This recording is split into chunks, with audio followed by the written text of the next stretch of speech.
Chapter 5642. 10,000 Miles of Red Star lives up to your expectations.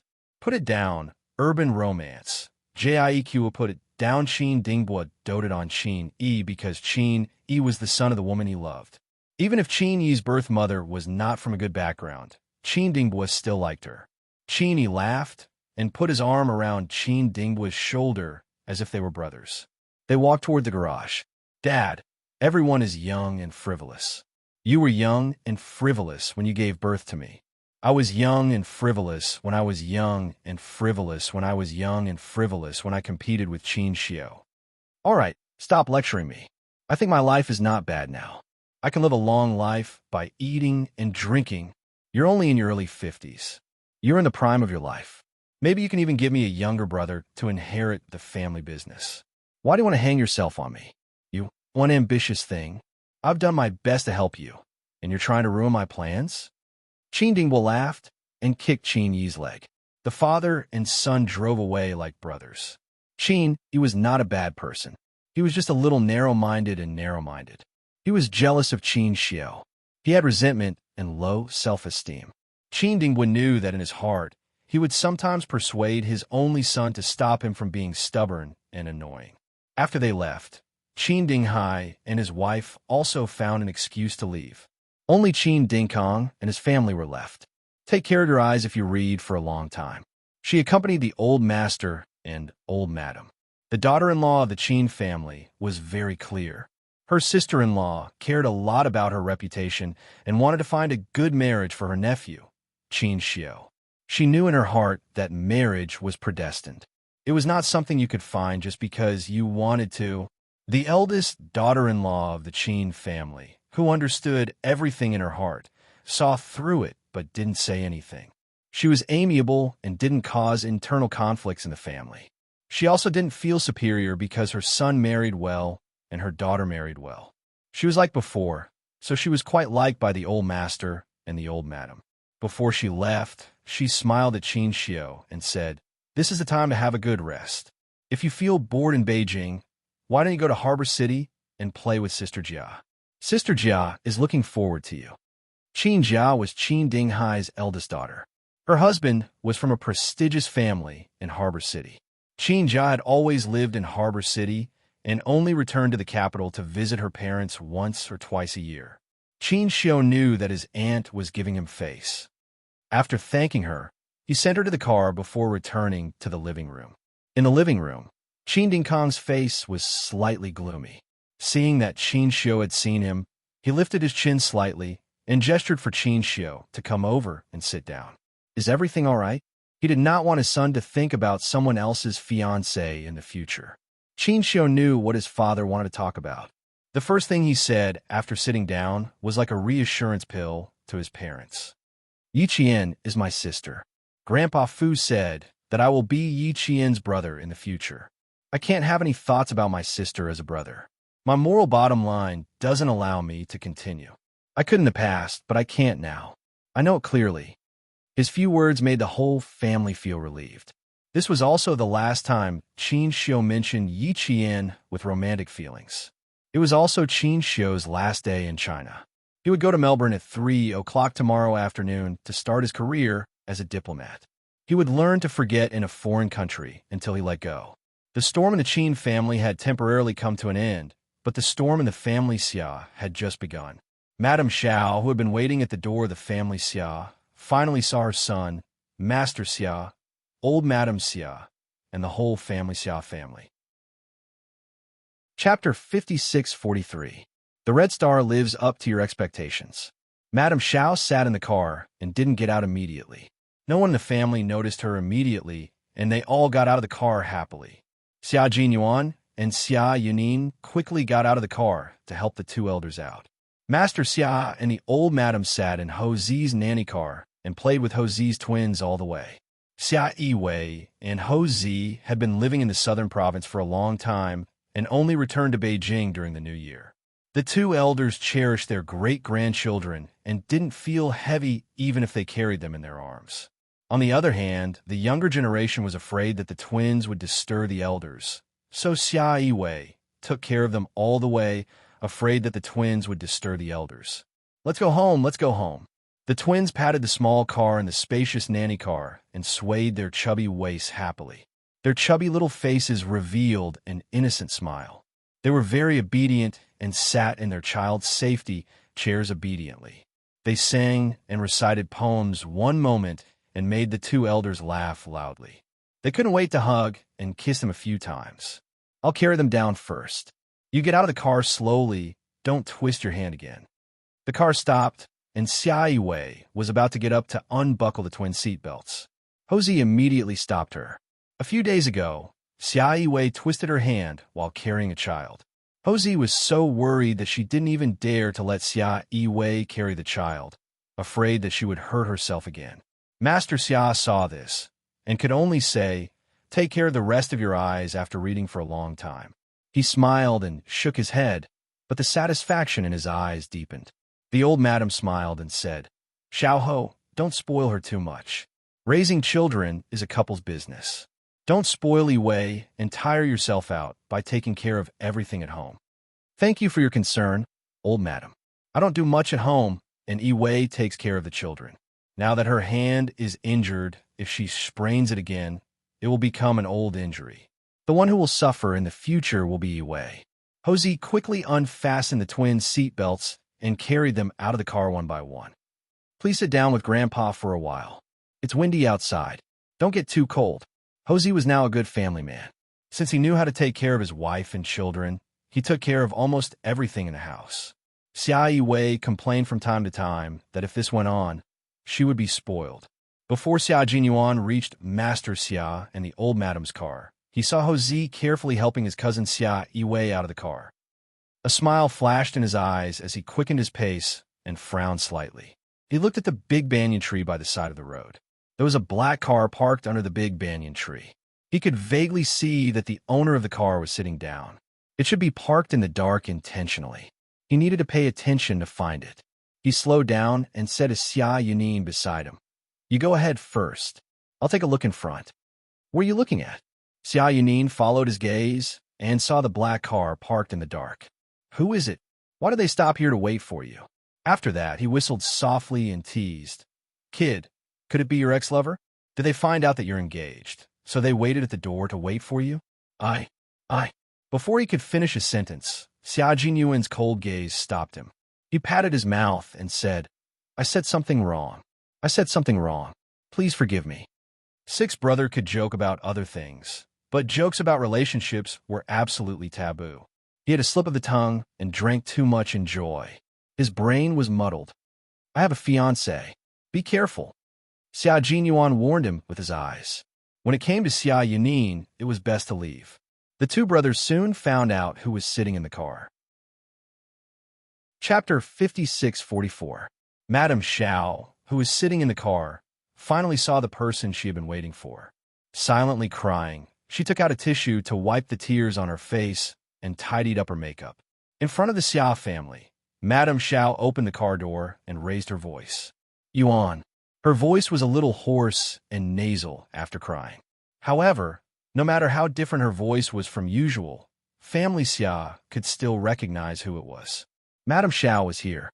Old Madame, who was still in the car, also heard the noise. Old Madame, who had a kind smile on her face, gradually darkened. Her ex-daughter-in-law had come to make trouble for the family again. It had been decades, but she was still pestering them.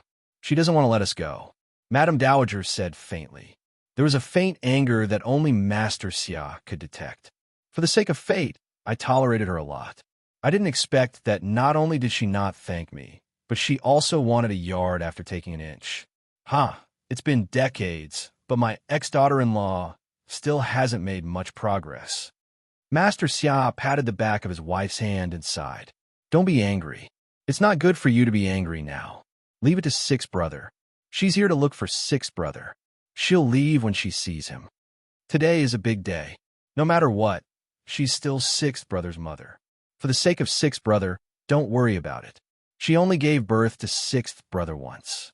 If that wasn't the case, why would I let her come again and again?" Madame Dowager said coldly. "Over and over again. If I don't solve it today, she'll do it again. She's been presumptuous many times, but I didn't argue with her. I thought that since she's sixth brother's mother, I should be grateful for her kindness. In the end, look at how arrogant she is now. Last year, she blocked sixth brother's way and humiliated our granddaughter-in-law. If I tolerate this, I'll really become a bodhisattva. The old madam was the Iron Lady back then. Her methods were iron-willed, and her temper was quite unique. She had endured Madame Xiao for so long, and tonight she did not want to endure it anymore. Seeing that Xia Jinyuan was being held so tightly by Xia Jinyuan that she couldn't shake him off even after several attempts, the old madam became even angrier. The elders of the family Xia also saw Madame Xiao, but Houzi didn't know her. However, he knew that she existed. Seeing this, he said to the servant beside him, "Take the children back first and coax them to sleep early." "Yes, sir." The two servants bowed, and each carried one child back to the house. They were both servants that Houzi had brought from her own home. They were also very reliable servants. Otherwise, Houzi would not have brought them to the family Xia. After the servant left with the child, Xia Yiwei whispered to her husband, "Sixth brother's mother, my ex-aunt. Grandma has some opinions about her. Let's hurry up and help Grandpa and Grandma back to the house. Don't let the old lady be angry. Can sixth brother handle it?" Houzi glanced at them and saw that Madame Xiao was holding on to Xia Jinyuan tightly and was crying. His brows were tightly knitted together. Today is sixth brother's big day.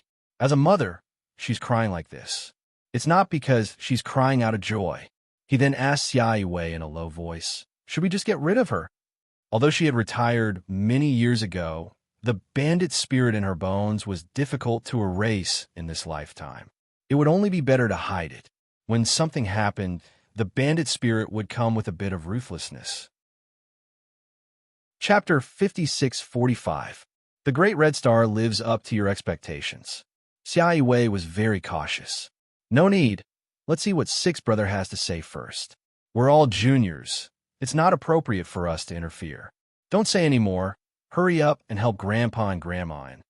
Xia Yiwei bent over and got into the car again. Master Xia reminded her, "Yiwei, help your grandma steady." He was worried that his wife would rush over and cause trouble for his ex-wife because of sixth brother.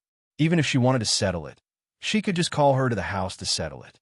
Xia Yiwei, who received the reminder, put a little more strength into her wrist and helped old Madame Xiao out of the car. "It's a little slippery. Be careful." Eldest aunt and eldest uncle walked over from behind. They first glanced at Madame Xiao, who was having a good time. A hint of darkness flashed across their eyes. However, seeing that old master and old Madame Xiao didn't say anything, they calmed down and didn't go to Madame Xiao. Family Xia's youngest uncle couldn't stand it. When he heard Madame Xiao crying after getting out of the car, he said to his wife, "She's crying again, crying again. Every time she comes to our house, she cries. We've never mistreated her, let alone mistreat her. It's the new year, and it's sixth brother's happy day. Who is she crying for? She's crying all the good news." Youngest uncle was a businessman, and businessmen more or less paid attention to omens. When he saw Madame Xiao crying until she was out of breath, he didn't look happy. Take note, after reading for a long time, please pay attention to your eyes. Fortunately, youngest aunt was able to calm down and coax her husband. She sneered, "Stop crying. Who knows how many times you've cried? There should be a result by now. Mom and Dad didn't say anything. Calm down and go back to the house to hear what Mom and Dad have to say." As for the younger generation of the Xia family, they all entered the house one by one. Xia Yunin wanted to go over and help, but was glared at by his cousin, Xia Yiwei. He obediently helped the old madam home. Soon, only Xia Jinyuan and Miss Xiao were left outside. Madame Xiao, who was crying bitterly, felt that she could not cry out the grievances in her heart. The more she could not cry out her grievances, the more she wanted to cry. Naturally, her crying did not stop. Xia Jinyuan, who couldn't shake off her hands even after trying a few times, decided to give up. He didn't move or speak, and just let Miss Xiao cry without giving her any response. Yuan, Madame Xiao felt that her throat was about to bleed from crying. She never thought that her son would still not react. He was so cold-blooded that it made her feel even sadder. Why must it be like this? Why must it be like this? Why didn't you tell me about your engagement today? I've already given you my number. Why are you hiding it from me? Yuan, I'm your mother. I was pregnant for 10 months and walked back from the gates of hell. I worked so hard to give birth to you. Even if your mother was wrong in the end, I am still your mother. Why are you so cold-blooded? Why are you treating your mother like this? Why couldn't she forgive her mother? Why? His cries of why sounded like he was weeping blood. However, when Xia Jinyuan heard it, he only felt that it was ironic. She was wrong in the end. Just because she was his mother, he, as her son, had to unconditionally tolerate her mistakes? You're getting engaged today. If it weren't for Mrs. Qin, I wouldn't even know when my son got engaged. Yuan, you're too cruel. Too cruel. You blame me for being cruel to you back then, but aren't you being cruel now? You're getting engaged today. If it weren't for Mrs. Qin, I wouldn't even know when my son got engaged. Yuan, you're too cruel. Too cruel. You blame me for being cruel to you back then, but aren't you being cruel now? Chapter 5646. 10,000 Miles Red Star lives up to your expectations. Xia Yiwei was very cautious. No need. Let's see what Sixth Brother has to say first. We're all juniors. It's not appropriate for us to interfere. Don't say any more. Hurry up and help Grandpa and Grandma in. Xia Yiwei bent over and got into the car again. Master Xia reminded her, Yiwei, help your grandma steady. He was worried that his wife would rush to find trouble with his ex-wife for the sake of Sixth Brother. Even if she wanted to settle it, she could just call her to the house to settle it. Xia Yiwei, who received the reminder, put a little more force on her wrist and helped Madame Xiao out of the car. It's a little slippery, be careful. Eldest aunt and eldest uncle walked over from behind. They first glanced at Madame Xiao, who was having a good time. A hint of darkness flashed across their eyes. However, seeing that old master and old Madame Xiao didn't say anything, they calmed down and didn't go to Madame Xiao. Family Xiao's youngest uncle could not stand it. When he heard Madame Xiao crying after getting out of the car, he said to his wife, She's crying again, crying again. Every time she comes to our house, she cries. We have never mistreated her, let alone mistreat her. It's the new year, and it's Sixth Brother's happy day. Who is she crying for? She's ruining the happy atmosphere. Youngest uncle was a businessman, and businessmen were more or less concerned about the omens. When he saw Madame Xiao crying until she was out of breath, he did not look happy. Take care of your eyes if you read for a long time. Fortunately, youngest aunt was able to calm down and coax her husband. She smiled and said, Stop crying. You've cried so many times, there should be a result. Mom and Dad didn't say anything, so you should calm down first and go back to the house to hear what Mom and Dad have to say. As for the juniors of family Xia, they all went into the house one by one. Xia Yunin wanted to help, but her cousin Xia Yiwei glared at her, and she obediently helped Madame Xiao home. Soon, only Xia Jinyuan and Madame Xiao were left outside. Madame Xiao, who was crying bitterly, felt that she could not cry out the grievances in her heart. The more she could not cry, the more she wanted to cry. Naturally, the more she did not stop crying. Xia Jinyuan tried to shake her hands off, but to no avail. He gave up. He didn't move or open his mouth. He just let Madame Xiao cry and didn't give her any response. Yuan, Madame Xiao felt that her throat was about to bleed from crying. She never thought that her son would still not react. He was so cold-blooded that it made her feel even sadder. Why is it like this? Why must it be like this? Your engagement day to today's. I Xiao and 1,000 Li's. Yuan, I'm your mother. I was pregnant for 10 months and walked back from the gates of hell. I worked so hard to give birth to you. Even if your mother was wrong in the end, I am still your mother. Why are you so cold-blooded? Why are you treating your mother like this? Why? Her sounded her why. However, when Xia Jinyuan heard it, he only felt that it was ironic. Later on, he was wrong. Because she was his mother, he, as her son, had to unconditionally endure the huge mistake she had made in the past. Today is your engagement day. If it weren't for Mrs. Qin, I wouldn't even know when my son got engaged. Yuan, you're too cruel. Too cruel. You blame me for being cruel to you back then, but aren't you being cruel now? You even hid your engagement from me. You even hid your marriage from me. Are you on? Are you on? Do you want me to kneel in front of you before you can forgive me? Chapter 56:47. 10,000 miles of Red Star will live up to your expectations. Chapter 56:47. Revenge right now. Madame Xiao had no other choice but to cry and complain. Should she use force? She couldn't even get close to the front door of his family Xia's house, let alone see Xia Jinyuan. She could only cry to express her sadness, grievance, helplessness, and regret. She only hoped that her son would forgive her and help her on account of her aging. However, Xia Jinyuan was not an ordinary man. He was a special forces soldier who had undergone special training. Madame Zhao's cries were filled with sadness, helplessness, regret, and selfishness. Her selfishness far exceeded her grievance, sadness, helplessness, and regret. This was what Xia Jinyuan couldn't understand. Of course, he didn't really understand it either. To him, Madame Xiao was just a stranger who he didn't need to understand. Madame Xiao became more and more anxious in the face of Xia Jinyuan's indifference. After saying, "Do you want me to kneel down?" she really did kneel down. She wasn't bluffing. She really intended to kneel down. Xia Jinyuan calmly supported her and replied calmly, "Madame Xiao, if you didn't give birth to me, you wouldn't be standing in front of me, crying right now. Instead, I would be asking you to leave. There's nothing about you that deserves my forgiveness. You've already given up your identity as a mother. Please take note of your eyes after reading for a long time. Why do you have to mention giving up? Today is my engagement. It's my big day. I really can't accept your crying." The calmer he was, the more flustered Madame Xiao became. She knew that it would be difficult for her to gain anything today. However, she had to beg for his forgiveness. As long as she could rely on him, then her troubles would be solved. "Are you on? I haven't given up my identity as a mother. How can I give up? You're my son, and I'm your mother. We have a blood relationship that no one can cut off. How can I give up? I know you're getting engaged today. I'm very happy, but I'm also very sad.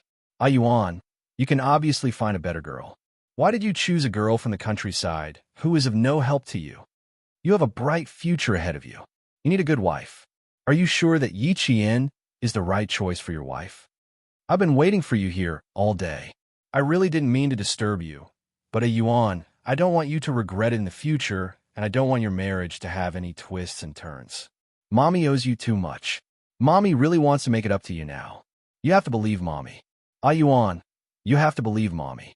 Xia Jinyuan is very patient with Ms. Xiao. I'll count to 3. If Ms. Xiao still hasn't left after 3, I'll use certain means to ask Ms. Xiao to leave. For now on 1, Xia Jinyuan's attitude almost made Ms. Xiao despair. She wanted to kneel down, but the strength supporting her was so strong that she couldn't struggle. Before returning to the country, she thought that it was just a matter that could be easily settled. She did not expect that after a few years, her son's attitude was still the same as before. He did not want to acknowledge her as his mother at all. Yuan, why can't you understand Mommy's suffering back then? Yuan, too, suffering back then? Sorry, he really couldn't understand back then. Xia Jinyuan said the number 2 coldly. He looked at Ms. Xiao coldly. There was no warmth in his eyes. He was like a ball of snow, a ball of ice. The slightest touch would make one feel cold. Chapter 56:48. 10,000 miles of Red Star will live up to your expectations. Chapter 56:48. Romance standing in the cold wind. Madame Xiao felt as if someone had stuffed a ball of snow into her heart and filled it with bone-chilling water. Her blood was cold. Yuan, she was still pleading, her voice so sorrowful that it seemed as if she would vomit blood in the next second. Don't be like this. Don't do this to Mom. 3. Xia Jinyuan calmly counted to 3. His impolite method was actually very polite. Even if he forced her to leave, he still had to worry that Madame Xiao would do something bad, say that he had hurt her, and take the opportunity to blame it on him. Therefore, the impolite method was to call the police and ask them to come forward and take her away. This was the family Xia, a place that was heavily patrolled by the police in this area. As long as Xia Jinyuan called the police would definitely be dispatched immediately. He calmly took out his phone, his intentions obvious. Although Madame Xiao was very anxious, she was not surprised by Xia Jinyuan's actions. Her son was a man of his words, and he was not trying to scare her. The half-closed door of the family Xia residence opened. Xia Yunin stood at the threshold and raised his voice. Sixth brother, Madame Xiao wants to see Aunt Xiao. He then said to Madame Xiao, Aunt Xiao, it's freezing outside. Let's talk inside. The elders of the family Xia also want to hear what Aunt Xiao has to say to sixth brother. You don't mind if the elders of the family Xia listen to it, right? Take note. After reading for a long time, please pay attention to your eyes. In other words, if Madame Xiao minded, then she would not even have the chance to enter the family Xiao residence. Madame Xiao immediately understood what he meant. Now that she was allowed to enter the family Xiao residence, it was a glimmer of hope for her. Old Madame and Old Master were kind-hearted, and eldest sister-in-law was also a kind-hearted person. In addition, eldest brother was also there.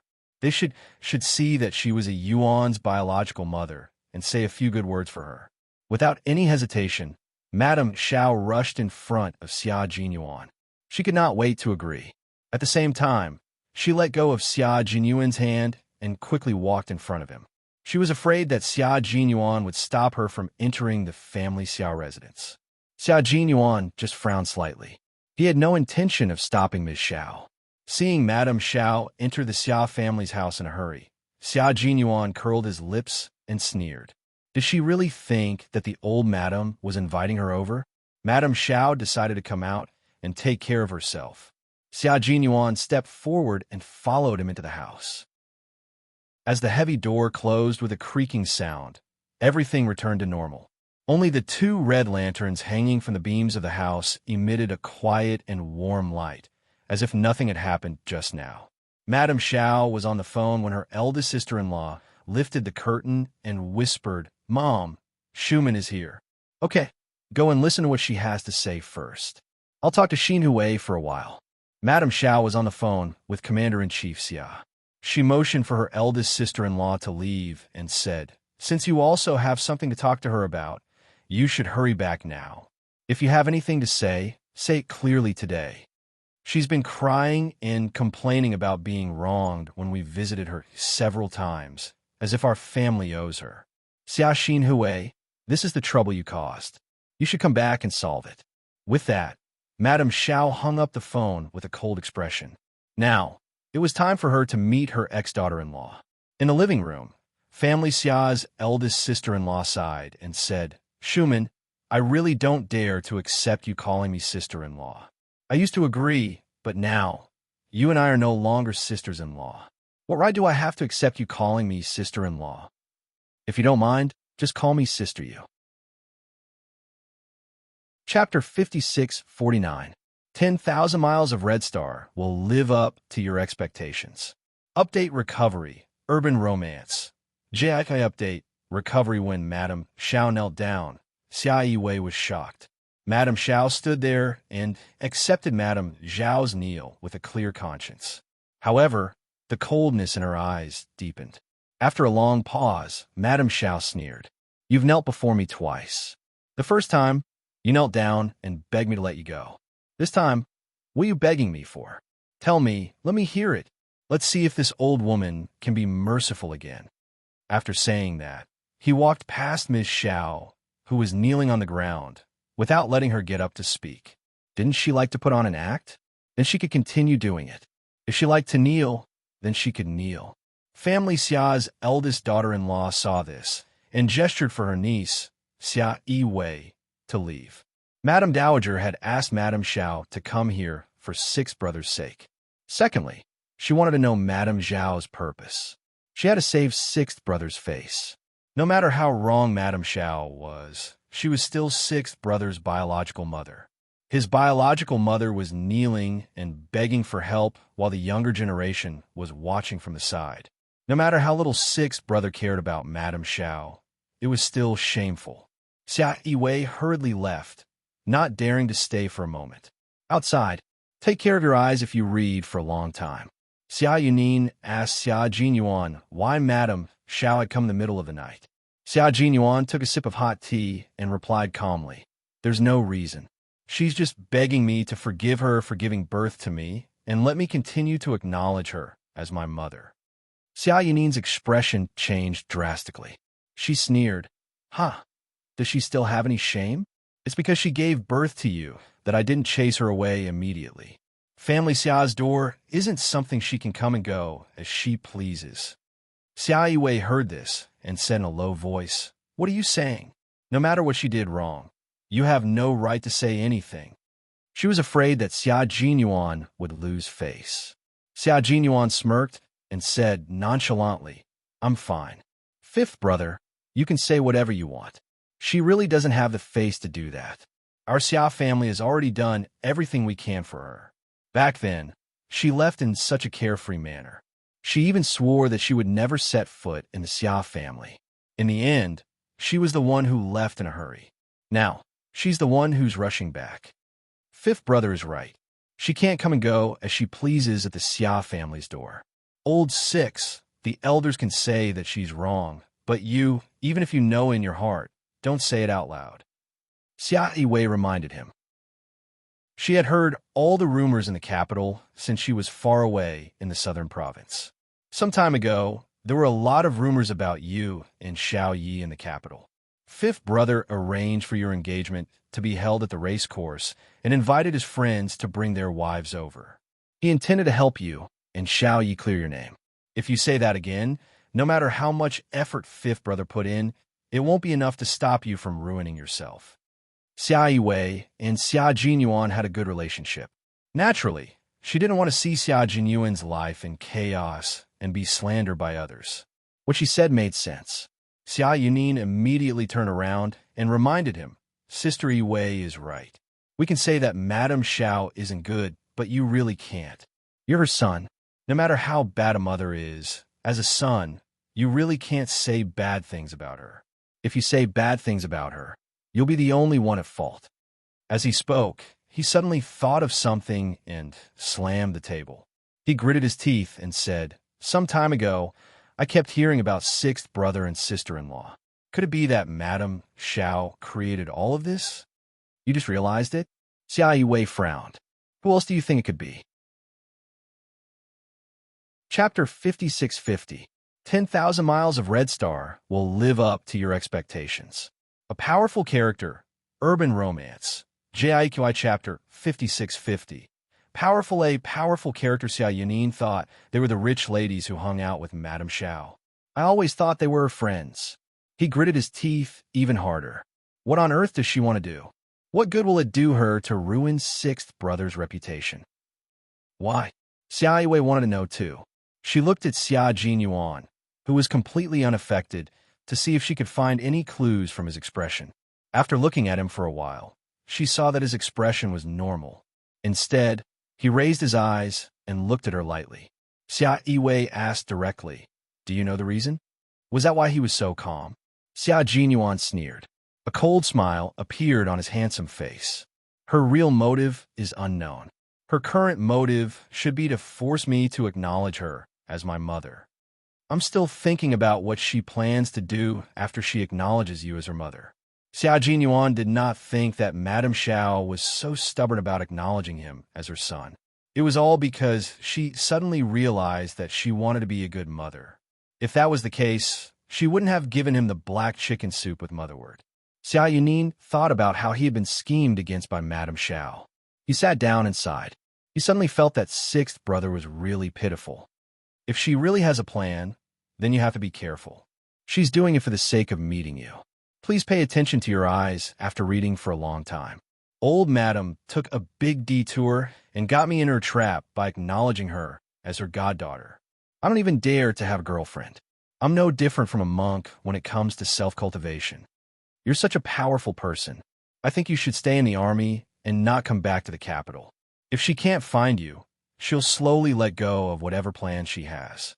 Xia Jinyuan used to think so too, but now he no longer thought so.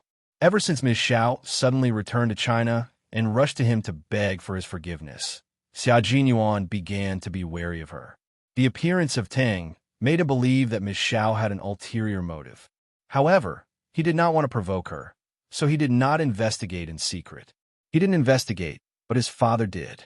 Madame Xiao had returned to China, looked for Commander-in-Chief Xia, and then tangled with Xia Jinyuan. In Commander-in-Chief Xia's impression, his ex-wife was a woman who would easily make promises, but would definitely not make any mistakes. When she was young, in order to leave as soon as possible, she swore that she would never return to the family Xia and would never let old Six know of her existence. Now that she had broken her vow, Commander-in-Chief Xia became suspicious and secretly investigated his ex-wife's life abroad. It would have been better if he didn't investigate, but once he did, Commander-in-Chief Xia took several hours to recover from his shock. That was why he later told Xia Jinyuan not to meet with Madame Xiao and asked Xia Jinyuan and Yi Qian not to return to Beijing as often as possible. Who would have thought that after a few years, his ex-wife would still be so clingy?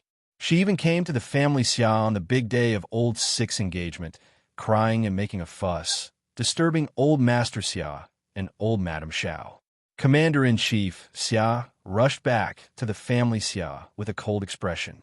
Old Madame Xiao did not let Madame Xiao get up. Madame Xiao, who wanted to show weakness, gritted her teeth and continued to kneel until Commander-in-Chief Xia appeared. When Xia Jinyuan saw his father return, he went up to him and reminded him, "Old man Xia, your ex-wife has been kneeling for an hour and a half. She has a strong will, and I admire her. You have to be careful and don't fall for her beauty trap again." Madame Xiao was a great beauty when she was young. Xia Jinyuan had always thought that his father married her because of her beauty. Until now, he still thought so. Commander-in-Chief Xia raised his leg and kicked him. "Did you have fun looking for your father?"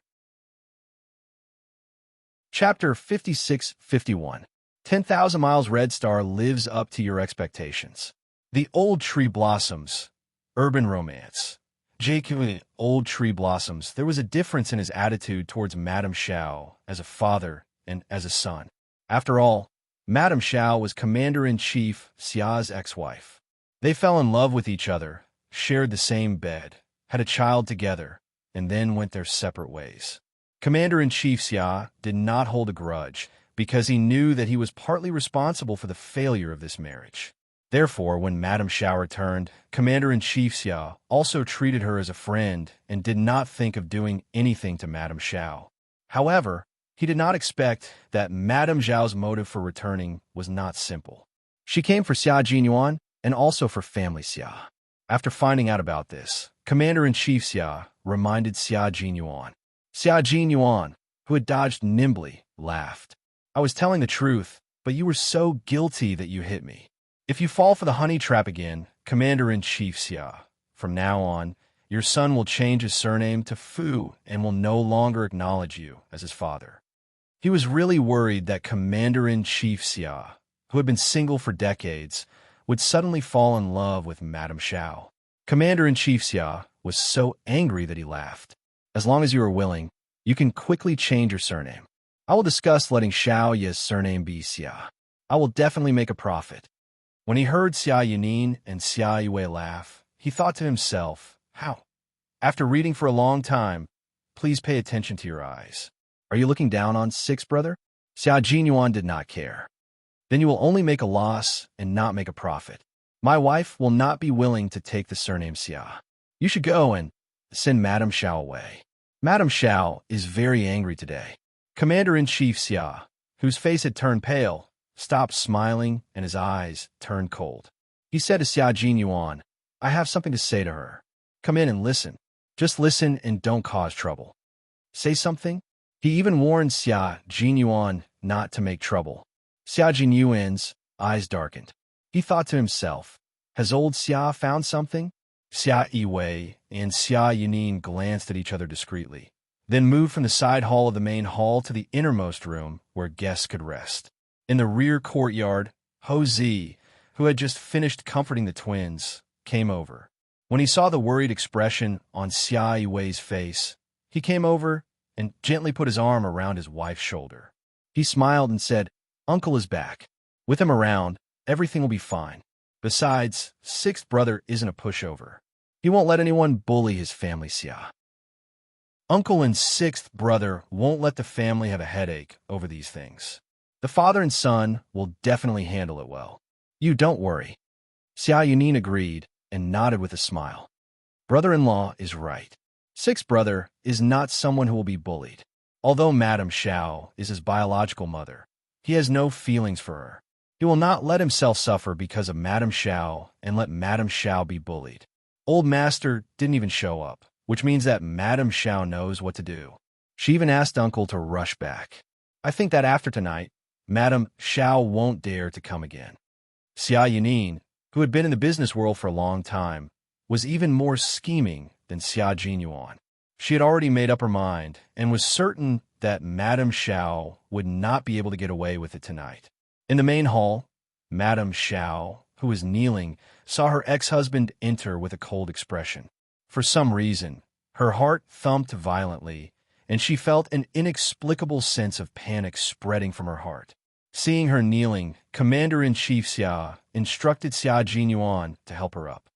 Go, help her up first. Don't hurt your knees. If others see this, they will think that we did something to her. Commander-in-Chief Xia had never forced Xia Jinyuan to do anything to Madame Xiao. Commander-in-Chief Xia did not interfere with his son's refusal to call his ex-wife mother. Chapter 56-52. 10,000 Miles of Red Star lives up to your expectations. Panic, urban romance. Jet would be flustered, however. It wasn't good to let her talk while kneeling. They had to help her up and talk slowly. Xia Jinyuan obeyed and walked over to help her up. Madame Xiao, you should get up first. If you have something to say, we can talk it out. Kneeling isn't something our family Xia likes. Madame Xiao didn't want to get up. Madame Xiao slammed the table and said to Xia Jinyuan, don't worry about her. Since she wants to kneel, then kneel. She came to family Xia to cause trouble tonight. I'm already giving her face by not coaxing her directly. Mom, you have high blood pressure. Calm down. If you have something to say, we can talk about it slowly. Commander-in-Chief Xia persuaded Madame Xiao. Between his ex-wife and Madame Xiao, his mother was naturally more important. He had to give his ex-wife some respect. He couldn't give her anything else. Madame Xiao insisted on not getting up. Even though she had been kneeling for more than an hour and her knees were hurting, she still held on and said to Commander-in-Chief Xia, just now, I couldn't hold it outside and cried. I made Madame Xiao and Old Master angry. I'm kneeling now to apologize. As long as Madame Xiao can calm down, I'm willing to kneel for a night. I won't let you kneel in family Xia for a night. Madame Xiao said calmly, now that Xin Hui is back, we'll settle the matter between you and family Xia tonight. Come, please pay attention to your eyes after reading for a long time. Tell me your purpose first. Just tell me your purpose. Cut the crap. It's getting late. I want to rest early. Commander-in-Chief Xia's face was full of guilt. As a son, he had implicated his elderly parents. It was really embarrassing. Mom, sit down and listen. I've also investigated what Schumann wants to do when she comes back. I know a thing or two. Listen, don't be angry. Madame Zhao's pupils constricted. Xia Xin Hui has investigated it. He knows a thing or two. No, that's impossible. How could he possibly investigate? Madame Xiao didn't really believe him. She secretly observed him and saw that her ex-husband looked very confident, as if he had really found something. Suddenly, Madame Xiao panicked. Ah, I knew she wouldn't come back so easily.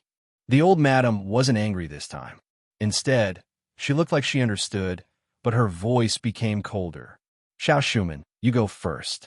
I want to hear what you have to say. What do you want to say? There were too many things she wanted to say, but she didn't dare to say them now. She didn't know what her ex-husband had found out, and she didn't know what he knew. A single sentence from him had ruined all her plans, and she didn't know where to start. Xia Jinyuan did not sit down. Instead, he stood silently by the side. He was afraid that it would be too difficult for Ms. Xiao to speak first. Madame Xiao, who didn't dare to speak, was under great psychological pressure under the 3 pairs of eyes. She swallowed hard and finally spoke, but her voice was very hoarse. I don't have a motive. I really don't have a motive. I just want to see more of Yuan and make it up to him. I don't have a motive. Yes, she didn't have a motive. She really didn't have a motive. Madame Xiao kept comforting herself in her heart. As long as she believed in herself, she would be able to suppress the panic in her heart. She didn't have a motive. Even if Xia Xin found out something, she didn't have a motive. The old madam looked at her son. She's a little stubborn. She doesn't dare to say it. She's guilty. It seems that the things you found have made her wary and ruined her plans. From the first time I met your ex-wife, I told you that you wouldn't last long with her. You have strong principles, and you do things on your own. You don't know how to coax people, so how can she be happy? Chapter 56-53. Speaking of the past, Madame Dowager sighed with emotion. Furthermore, she has no principles when it comes to doing things, but she has a strong sense of purpose. Everything she does is centered on herself. She only hopes that everyone will acknowledge her and act with her as the center of everything. You even have different attitudes toward life and the way you handle things. How can you last long? Sigh, I was too careless back then. I thought that after your divorce, she swore that she would no longer have anything to do with the Xia family. I actually believed the words of a selfish woman who wanted to achieve her goals. Madame Dowager was not as angry as before. As long as she knew the purpose of the visit, everything would be explained. Family Xia changed from passive to active. The honest one should be Madame Xiao, who wanted to leave the family Xia no matter what. There was no point in bringing up the past now. Madame Dowager said calmly, Xin Hui already knows your purpose. If you still have sixth brother in your heart, you should ask to leave. You are sixth brother's mother, and you gave birth to him. I'm grateful to you. For sixth brother's sake, I will leave you some dignity. Go, Xiao Shuman. There is no place for you in the family Xia anymore. Sixth brother doesn't care about you as his mother. Leave some dignity for yourself. Go. Go far away and don't come back. Don't waste time, and sixth brother will hate you in the end. Madame Dowager, who was kind, could not deliberately make things difficult for her. For sixth brother's sake, she had to give Madame Xiao some dignity. It was up to Madame Xiao whether she wanted to be shameless or not. Commander-in-Chief Xia did not want to raise his head and put it down gently. In addition, his ex-wife had been kneeling and refusing to leave. Commander-in-Chief Xia understood that she was now confronting him silently. She wanted to see what he had found out. Well, since she wanted to confront him, he would say it. Shuman, ever since your romantic husband fell ill, he became addicted to gambling 15 years ago. You used to think that you could live on by guarding your assets and living separately. As soon as he opened his mouth, he talked about Xiao Shuman and the others' lives abroad. Madame Xiao, who was kneeling, clenched her hands, and her jaw was very tight. Xiao Jinyuan's gaze was slightly cold. He, who was standing lazily, straightened up slightly. You don't want to take care of your sick husband anymore, but you also want to take all the property for yourself. So, when you found out that your husband was involved in gambling, you began to secretly transfer the property. On one hand, you were very good to him, and on the other hand, you secretly changed his medicine. Shuman, I'm not wrong, right? That's right. Xia Xinhui wasn't wrong. He really found it. He really found it. Madame Xiao, whose body was trembling slightly, raised her head. Tears streamed down her face as she defended her actions. I don't want to do this either. But life is too difficult. I have to plan for myself. I have to plan for my future. I have to do this. He was sick, and he was in so much pain. I watched him suffer every day, and my heart ached for him. I did it for his own good, for his sake. I can't bear to see him live in such pain. I'm only doing this because I feel sorry for him, because I love him. It's so painful, so painful. It's better to be free as soon as possible. Sob, sob, sob. I'm doing this for his own good. I'm thinking for him, sob, sob, sob. Madame Xiao was so agitated and emotional that she cried. Even Madame Xiao, who was in her 80s or 90s, was deeply shocked by her logic. Life was difficult. She could barely understand that she was planning for herself.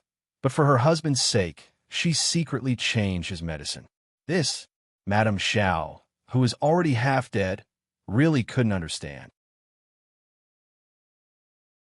Chapter 56-54. Xia Jinyuan was shocked by Madame Zhao's shamelessness. He really didn't expect it. He didn't expect it at all. "Mrs. Zhao, you're killing someone," he said coldly. "Your husband wanted to live, so he insisted on taking medicine every day. You, on the other hand, are having a hard time because of your husband's illness, so you want to kill him for your own sake. TSK, TSK, TSK. You're really something. You're willing to abandon your family for your own sake, and you're willing to kill someone for your own sake. I'm really glad that you didn't lead me astray when you left family Xia." Example speaks louder than words. If he really had such a selfish mother who kept saying that she was considerate of others, Xia Jinyuan might really be led astray. Mrs. Zhao did not give in. She cried until her voice trembled. "No, I didn't kill anyone. That's my husband. How could I kill him? It's all because he's in so much pain. He tells me every day that he's in so much pain. He tells me every day. He tells me every day. What can I do? I don't want him to be in so much pain. I don't want our last days together to be so hard. I don't want that. I don't want that." She thought so naturally and believed that she was right. No matter what others said, she would not listen to them. The old madam waved her hand at Xia Jinyuan, indicating that he should stop talking. Commander-in-Chief Xia sighed and said, "Your life isn't so hard. Your husband has enough money to treat his illness. Even if he's addicted to gambling, you're still rich." "Well, that's not the point. We should talk about why you came back. Shu Man, you're too considerate of yourself. You and your husband have already divorced, so why weren't you satisfied with your share of the assets? Why did you go back and kill him in the end?" "I didn't kill him. I didn't." Mrs. Zhao's voice suddenly became shrill. "You didn't find out the truth at all. You're wrongly accusing me. I didn't kill him. He fell down by himself. It has nothing to do with me. It has nothing to do with me. If it has nothing to do with you, why did your husband's brother look for you? And why did you come back to China? Why did you come to the Xia family to mend the relationship between you and sixth brother that no longer exists? Shu Man, you're deceiving yourself too much. You think too highly of yourself. You think that I can't find anything. You think that as long as you're willing to turn back and cry, sixth brother will forgive you and treat you well. As for you, you found someone new to rely on. In the future, if you have any problems, you can ask sixth brother to step in. If sixth brother can't step in, he'll ask the family Xia to step in and help you deal with it. This is what you want, and he believes that it will definitely be as you wish.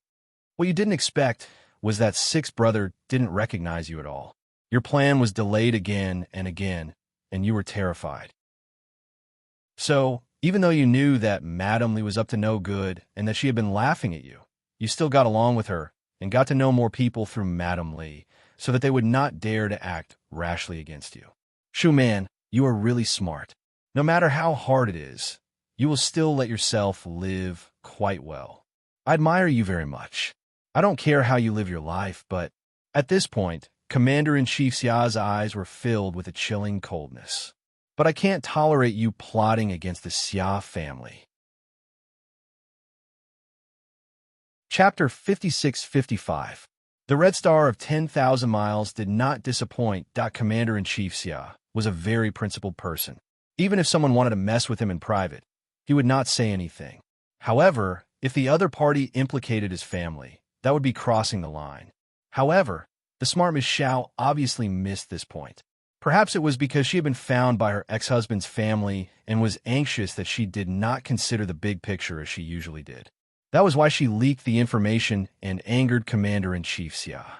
In order to get close to Xia Jinyuan, the smart Ms. Zhao had tested him time and time again.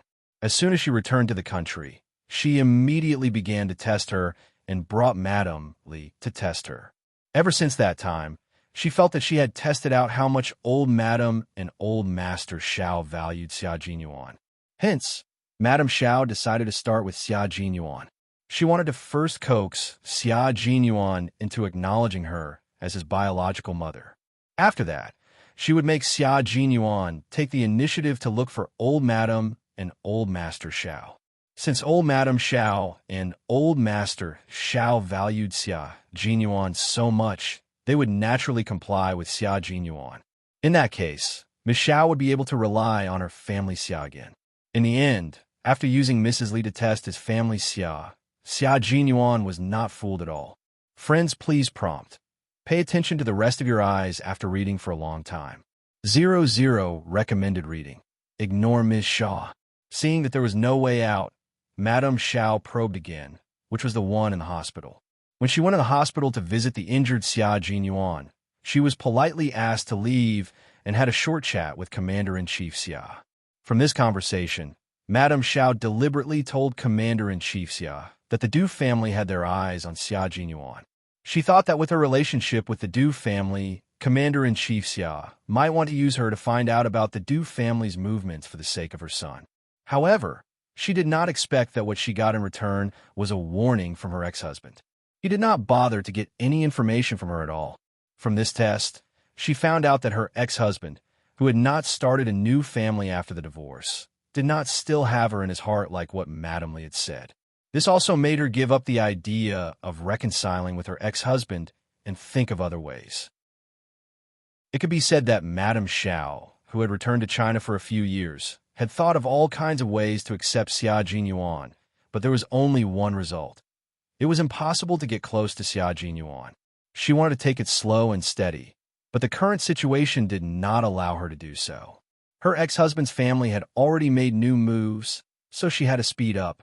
Therefore, with the scene of Madame Xiao crying in front of the family Xia tonight, she wanted to let the happy family Xia see her pitiful state. As long as there was one person who pitied her, she could make good use of it and use it as a pretext to make a fuss. Moreover, she also thought that if she cried at the door on Xia Jinyuan's auspicious day, old Madame and old Master Xiao would mediate a few words in order to keep the peace. At that time, she would kneel down and admit her mistake, repent, and ask her ex-husband to say a few words on her behalf so that Xia Jinyuan would understand her. Then, she would slowly do some things and completely win over Xia Jinyuan's heart. That was her plan, and she thought it would work. However, she did not expect that her ex-husband would find out about her past, what she had done, and what she was thinking. Madame Xiao panicked. She was so panicked that cold sweat broke out on her back. She was so panicked that she could not calm down and find another excuse to escape. Old Madame Xiao was so angry that her vision turned black. Shameless, shameless. How could there be such a shameless person in this world? For her own sake, she would even use her own flesh and blood. Even a vicious tiger would not eat its own cubs. But this woman was so cruel. Chapter 56-56. 10,000 Miles Red Star lives up to your expectations. Xia Jinyuan saw that Madame Dowager's expression was not good, so he hurriedly poured tea for her. Grandma, don't be angry. There's nothing to be angry about. You know that she's always been this kind of person, so there's nothing strange about what she does. I know that in my heart, so I won't fall for her tricks. It's not worth it to get angry because of her. On the other hand, Xia Jinyuan was very calm. He had never had any hope from Madame Xiao and had never treated her as his own mother. Therefore, whatever Madame Xiao did was a scheme by a stranger. Xia Jinyuan would not be angry, but would find a way to get back at her. Tonight, if Commander-in-Chief Xia did not investigate Madame Xiao, Xia Jinyuan would take the initiative to investigate and then take the initiative to attack her. Now that even Madame Xiao's motive was clear, Xia Jinyuan did not take Madame Xiao seriously. To comfort Madame Dowager, he said to Commander-in-Chief Xia, "You have to pay with your life for murder. Madame Xiao has done something wrong. I suggest that you inform the embassy as soon as possible so that the embassy can contact the local police and extradite Madame Xiao as soon as possible. A murderer in our country is no different from a time bomb. Let's get rid of her as soon as possible so that everyone can rest assured. Cut the crap and get straight to the point. Take note. After reading for a long time, please pay attention to your eyes. Let's get to the point." Madame Xiao, who was kneeling, was heartbroken by her own son's heartlessness. She was so hurt that tears streamed down her face, and her heart felt like it was being cut by a knife. "Ah, Yuan, even you misunderstood me? I really didn't." Xia Jinyuan did not even look at her. What misunderstanding? What misunderstanding was there? It was just Madame Xiao's sophistry. She was really good at sophistry. She was wrong, but she thought she was right. She was thinking hard for others, but they all misunderstood her. TSK, TSK, TSK. How pitiful. But who would care? No one cared. Commander-in-Chief Xia didn't want to bother with her. Seeing that she was still trying to defend herself, Commander-in-Chief Xia's heart was desolate at this moment. Shu Man, did you change because of you? Or is it because I never understood you? That year, when Sixth Brother was injured, you specially came to the hospital to visit him. I even put in a good word for you in front of Sixth Brother, saying that you were worried about him. I also think that even if the Du family is investigating Sixth Brother, as his mother, you definitely won't harm him. Later, everything told me that I was wrong, very, very wrong. For your own sake, you framed old Fifth, tormented my parents, and hoodwinked old Sixth. Shu Man, you stirred up a storm in the city all by yourself, making everyone think that old Sixth is unfilial. You just want to make more and more trouble, and finally force old Sixth to come out and apologize to you, and then acknowledge you as his son. For your own sake, you don't care about whether others are good or bad, and you don't treat others as human beings at all. Shu Man, your selfishness is terrifying. Every sentence hit Madame Zhao's psychological defense line.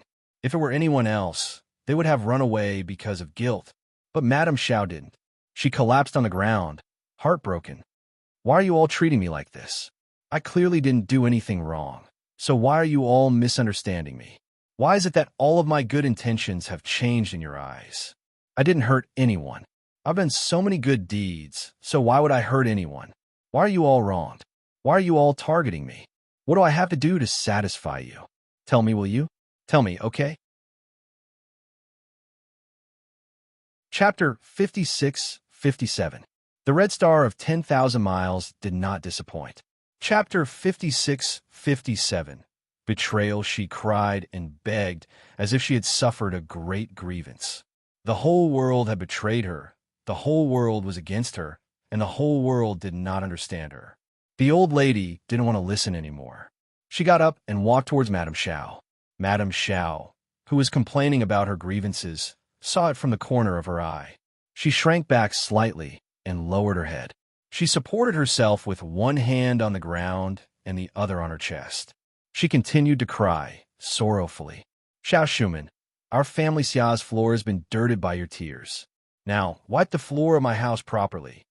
The old madam thought that her tears were dirty. Madame Zhao cried again and looked up at her ex-husband. Jinwei, what about you? Do you think so too? As her son, Xia Jinyuan was on the verge of vomiting. He wanted to laugh even more. He laughed and said to his father, Dad, your ex-wife is such a weirdo. Back then, were you highly short-sighted, or were you blinded by Lar to take a fancy to such a person? I really don't understand. Back then, you were a handsome, talented, and good-looking man. Why did you fall for someone who can act, cry, and pretend? And was she trying to appeal to you again and beg you to take pity on her and grant her her wish for the sake of her former state? I'll tell you in advance. If you're blinded by her again, Grandma, you'll probably lose a son or a grandson in the future. Friends, please prompt. Pay attention to the rest of your eyes after reading for a long time. 00 recommended reading. I'd rather have one less son. Old Madame Gu was so domineering that Xia Jinyuan felt at ease. Commander-in-Chief Xia's face darkened as he was embarrassed by his own son's words. It said that when we were young, we were all rash. Who would have thought too much? Hurry and help old Madam back to her room to rest. I'll handle this. Don't. If I don't see her leave with my own eyes today, I won't be able to sleep tonight. The old man waved his hand decisively and said what Xia Jinyuan was thinking. Xia Jinyuan said seriously, Dad, when are you going to take action? I'm still waiting. Commander-in-Chief Xia glanced at Madame Zhao and then at his son. He lowered his head and said to Madame Zhao, who was still kneeling and refusing to leave, Shuman, I've already informed the embassy. You'd better pack up and go back as soon as possible. Don't be in a hurry and leave behind many valuable things, which will benefit others. Madame Zhao, who was so flustered that she could only cry to cover up her panic, was angered again. Xiao Xinhui, you're good. We were once husband and wife, yet you're so heartless. Shoo man, it's only when you're here that I'm going back. It can't be that you're the only one coming, and I'm not going back. For the sake of our relationship as husband and wife, I've always been polite to you when you've visited so many times. This time, I really can't be polite anymore. It has nothing to do with being heartless. It's just business. Commander-in-Chief Xia sighed. Only his ex-wife could not see the current situation clearly. No, it wasn't that she couldn't see the current situation clearly. In the end, she was just too selfish and took things for granted. Could Madame Xiao continue to stay at Family Xia? Of course not. She got up and left with the words, "You're heartless," and "I'm so wronged." The moment she walked out of Family Xia's door, Madame Xiao put away all the emotions on her face and raised her hand to slowly wipe away the tears on her face. She then turned back and looked at the door of Family Xia with a gloomy expression. She and Family Xia were still not on good terms even after decades. Madame Xiao retracted her gaze and returned to her car. After sitting for a while, she started the car and left. Chapter 56-58. The Red Star of 10,000 Miles did not disappoint. Chapter 56-58. Urban Romance. Chapter 56-58. Translator. Endless Fantasy Translation. Commander-in-Chief Xia and Xia Jinyuan were standing in front of Old Master Xia, listening to him lecture them. Old Master Xia was lecturing his son, not his grandson. Since there's something wrong with this woman, you should have sent her away long ago. Why did you keep her until today? Look at this, look at this. Everyone is unhappy now that she has caused such a ruckus on such a good day. Let me tell you, if you anger your mother to death, I'll see how you're going to deal with it. When you meet this Xiao Shuman, you procrastinate. No wonder she asked you if you think so just now. From your attitude, even I'm misunderstood if you still have feelings for her. Xia Jinyuan silently turned his head away. He almost thought that his father had other thoughts about Ms. Xiao. Dad, it's nothing. Don't make a fuss. Commander-in-Chief Xia didn't know whether to laugh or cry. Just as he was about to say something, the phone in his trouser pocket vibrated.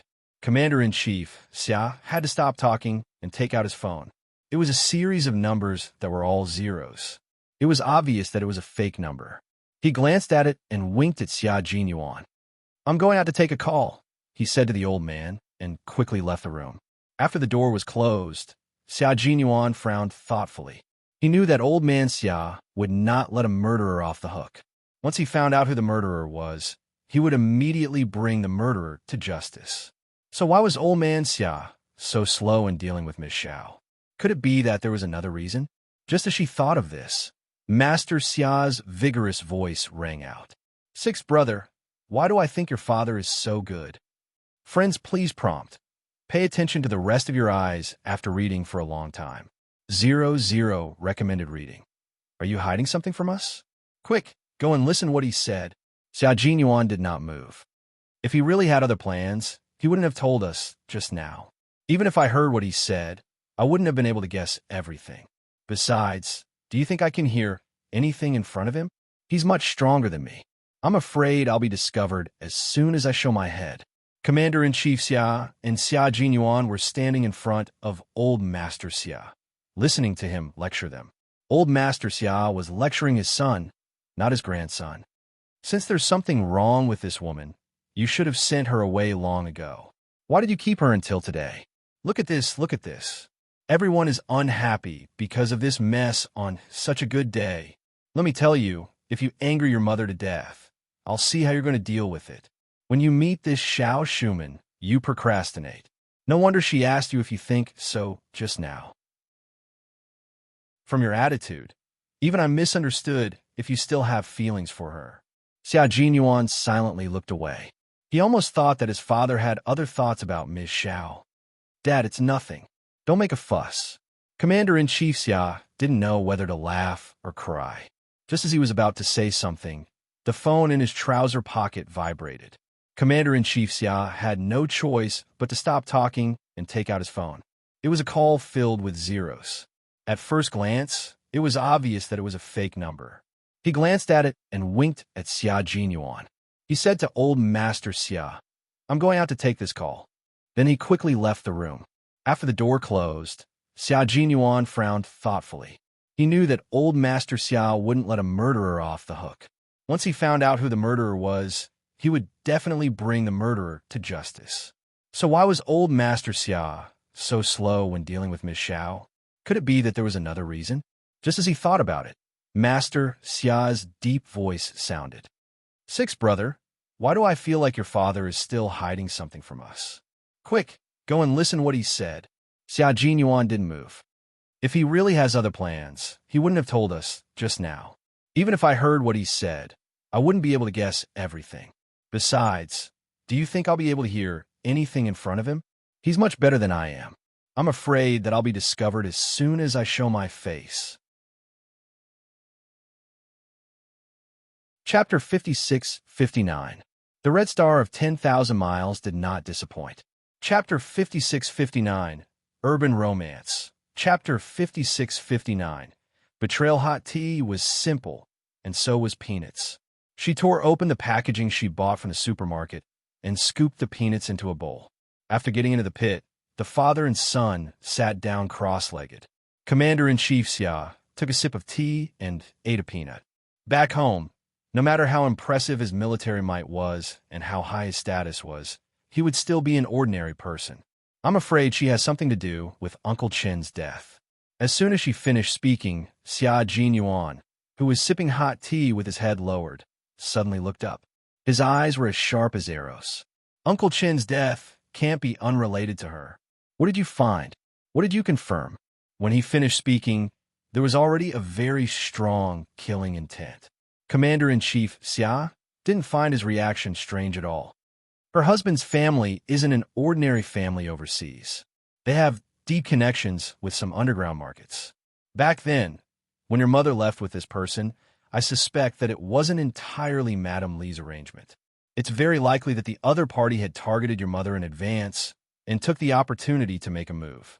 Xia Jinyuan didn't really want to hear about the past again, but he knew that old man Xiao wouldn't bring up the past for no reason. There must be something important to bring it up. Suppressing the murderous intent in his heart, Xia Jinyuan's face darkened. Are you saying that the other party did not truly love Ms. Xiao back then? Instead, you want to steal secrets through Ms. Xiao? Friends, please prompt. Pay attention to the rest of your eyes after reading for a long time. 00 recommended reading. / more than 20 years ago, it was the time when spies were the most prevalent. Many spies set their sights on the wives of soldiers and did everything they could to steal secrets. What was old man Xia doing back then? I only have a suspicion, but I don't have enough evidence. It's mainly because your mother left with someone else. I only met her once when I came back, and it was only to settle the divorce procedures. Commander-in-Chief Xia didn't want to talk about the past, but he felt that there was some connection between the two of them. Leaving aside the past, what have you found that makes you think she's related to Uncle Chen's death? We found out that she's in contact with some foreign organizations and that she has many old photos in her hands. Among them, there's an old black and white photo of your Uncle Chen lying in the trenches. Upon seeing these old photos, Commander-in-Chief Xia immediately verified the identities of all the people in the old photos. Among them, other than Uncle Chen's identity, Commander-in-Chief Xia had been investigating the rest. Xia Jinyuan frowned. What about Li Chuhai? Didn't Yi Ying and son Dongqing also leak information about Uncle Chen? Shouldn't Li Chuhai be the most suspicious one? What if Li Chuhai and your mother already knew each other? Commander-in-Chief Xia dropped another bombshell. Perhaps it was because Xia Jinyuan had already suffered a huge blow, but this time he did not have much of an expression. It was not impossible for them to know each other. Next, Miss Xiao will definitely find a way to leave the country. As long as she leaves, someone will be watching her. It's good that you know what you're doing. If necessary, I will send you out to resolve this matter. Also, hide it from Xiao Yi for the time being. It won't be too late to tell Xiao Yi after you've confirmed everything. Commander-in-Chief Xia instructed carefully. Xia Jinyuan nodded with a cold look in his eyes. He was still thinking in his heart, does she know about the relationship between Yi Qian and Uncle Chen? Did she find out about Uncle Chun through the photos? Or did she find Uncle Chun through Yi Qian? It was very important. If she found Uncle Chun through Yi Qian, then Xia Jinyuan's heart trembled uncontrollably. Then his little fox would definitely think that he had indirectly caused Uncle Chen's death. There are two possibilities. First, she doesn't know Xiao Yi, but after she returned to the country, she secretly found out that Xiao Yi was with Uncle Chun. So, she sent a text message to Xiao Yi to Beijing and waited for an opportunity to kill her. Chapter 5660. The Red Star of 10,000 Miles did not disappoint. Chapter 5660. Urban Romance. Hot tea was simple, and so was peanuts. She tore open the packaging she bought from the supermarket and scooped the peanuts into a bowl. After getting into the pit, the father and son sat down cross-legged. Commander-in-Chief Xia took a sip of tea and ate a peanut. After returning home, no matter how impressive his military might was and how high his status was, he would still be an ordinary person. I'm afraid she has something to do with Uncle Chen's death. As soon as she finished speaking, Xia Jinyuan, who was sipping hot tea with his head lowered, suddenly looked up. His eyes were as sharp as arrows. Uncle Chen's death can't be unrelated to her. What did you find? What did he confirm? When he finished speaking, there was already a very strong killing intent. Commander-in-Chief Xia didn't find his reaction strange at all. Her husband's family isn't an ordinary family overseas. They have deep connections with some underground markets. Back then, when your mother left with this person, I suspect that it wasn't entirely Madame Li's arrangement. It's very likely that the other party had targeted your mother in advance and took the opportunity to make a move. Xia Jinyuan didn't really want to hear about the past again, but he knew that old man Xiao wouldn't bring up the past for no reason. There must be something important to bring it up. Suppressing the murderous intent in his heart, Xia Jinyuan's face darkened. Are you saying that the other party didn't truly love Ms. Xiao back then? Instead, you want to steal secrets through Ms. Xiao? Friends, please prompt. Pay attention to the rest of your eyes after reading for a long time. 00 recommended reading. / more than 20 years ago, it was the time when spies were the most prevalent. Many spies set their sights on the wives of soldiers and did everything they could to steal secrets. What was old man Xia doing back then? I only have a suspicion, but I don't have enough evidence. It's mainly because your mother left with someone else. I only met her once when I came back, and it was only to settle the divorce procedures. Commander-in-Chief Xia didn't want to talk about the past, but he felt that there was some connection between the two of them. Leaving aside the past, what have you found that makes you think she's related to Uncle Chen's death? We found out that she's in contact with some foreign organizations and that she has many old photos in her hands. Among them, there's an old black and white photo of your Uncle Chun lying in the trenches. Upon seeing these old photos, Commander-in-Chief Xia immediately verified the identities of all the people in the old photos. Among them, other than Uncle Chen's identity, Commander-in-Chief Xia had been investigating the rest. Xia Jinyuan frowned. What about Li Chuhai? Didn't Yi Ying and son Dongqing also leak information about Uncle Chen? Shouldn't Li Chuhai be the most suspicious one? What if Li Chuhai and your mother already knew each other? Commander-in-Chief Xia dropped another bombshell. Perhaps it was because Xia Jinyuan had already suffered a huge blow, but this time he did not have much of an expression. It was not impossible for them to know each other. Next, Ms. Xiao will definitely find a way to leave the country. As long as she leaves, someone will be watching her. It's good that you know what you're doing. If necessary, I will send you out to resolve this matter. Also, hide it from Xiao Yi for the time being. It won't be too late to tell Xiao Yi after you've confirmed everything. Commander-in-Chief Xia instructed carefully. Xia Jinyuan nodded with a cold look in his eyes. He was still thinking in his heart. Does she know about the relationship between Yi Qian and Uncle Chun? Did she find out about Uncle Chun through the photos? Or did she find Uncle Chun through Yi Qian? It was very important. If she found Uncle Chun through Yi Qian, then Xia Jinyuan's heart trembled uncontrollably. Then his little fox would definitely think that he had indirectly caused Uncle Chen's death. There are two possibilities. First, she doesn't know Xiao Yi, but after she returned to the country, she secretly found out that Xiao Yi was with Uncle Chun. So, she sent a text message to Xiao Yi to Beijing and waited for an opportunity to kill her. Chapter 56-61. The Great Red Star lives up to your expectations.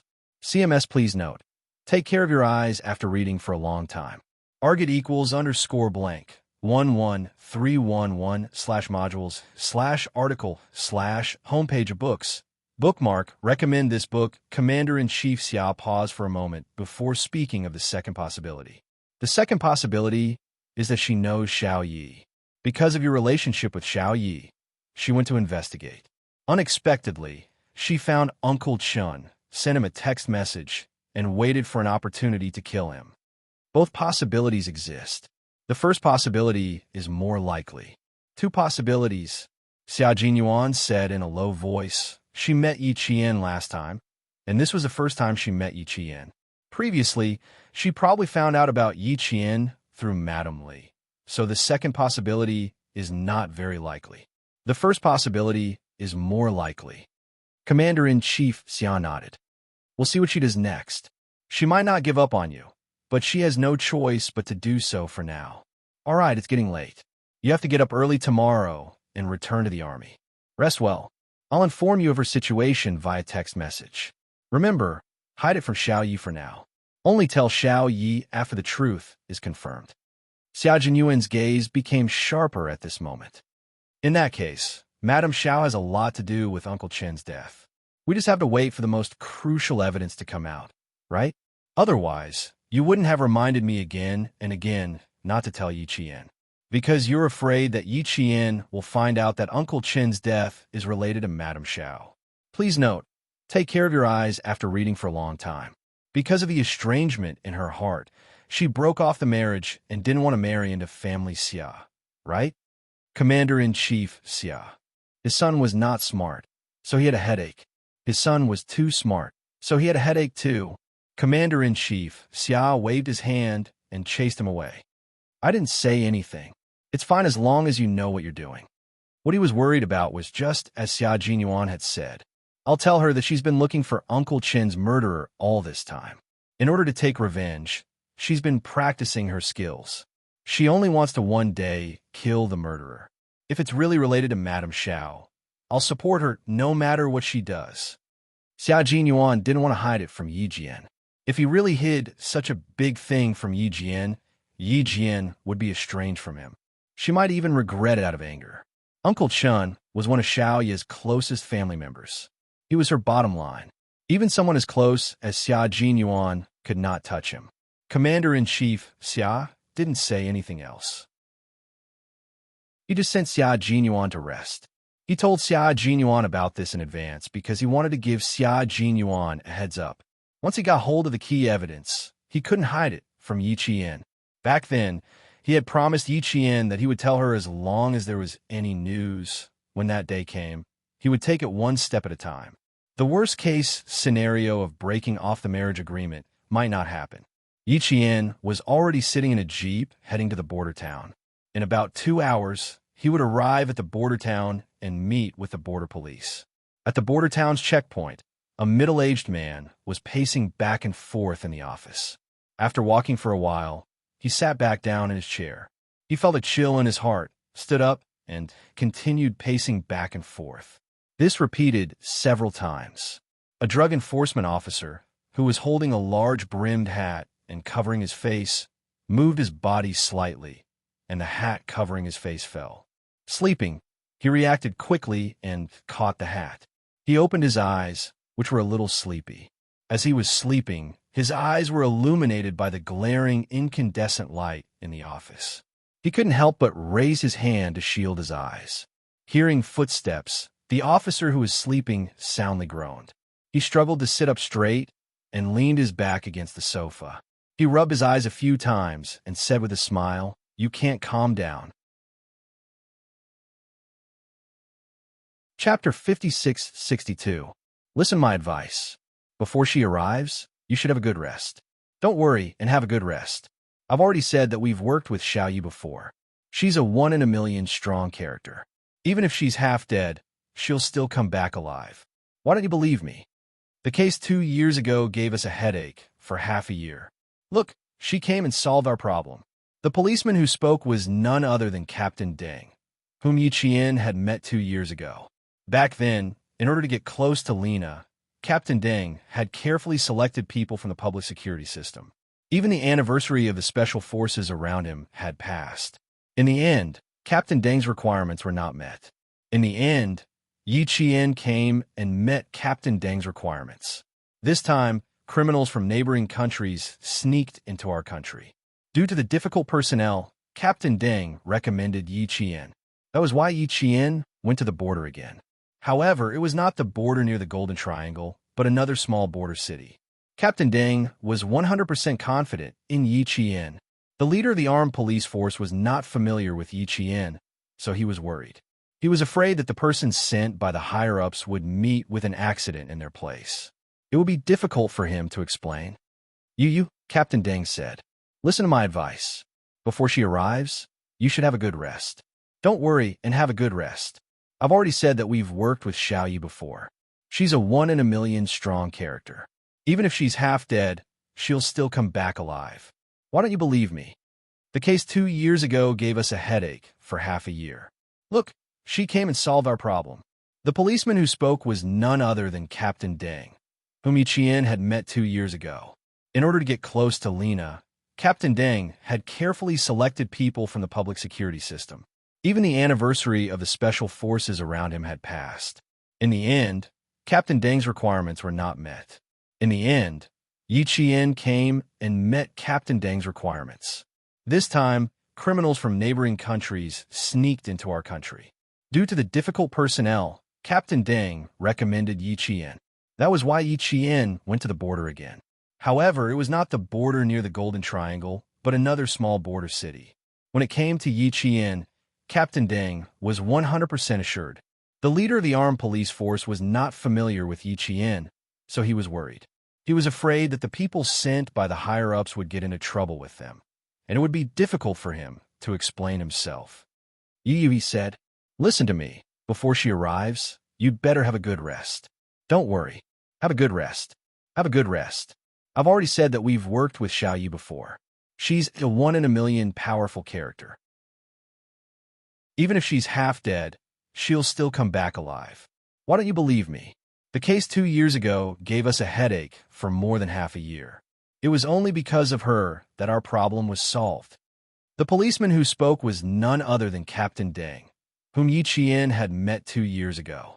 Back then, in order to get close to Lena, Captain Deng had carefully selected people from the public security system.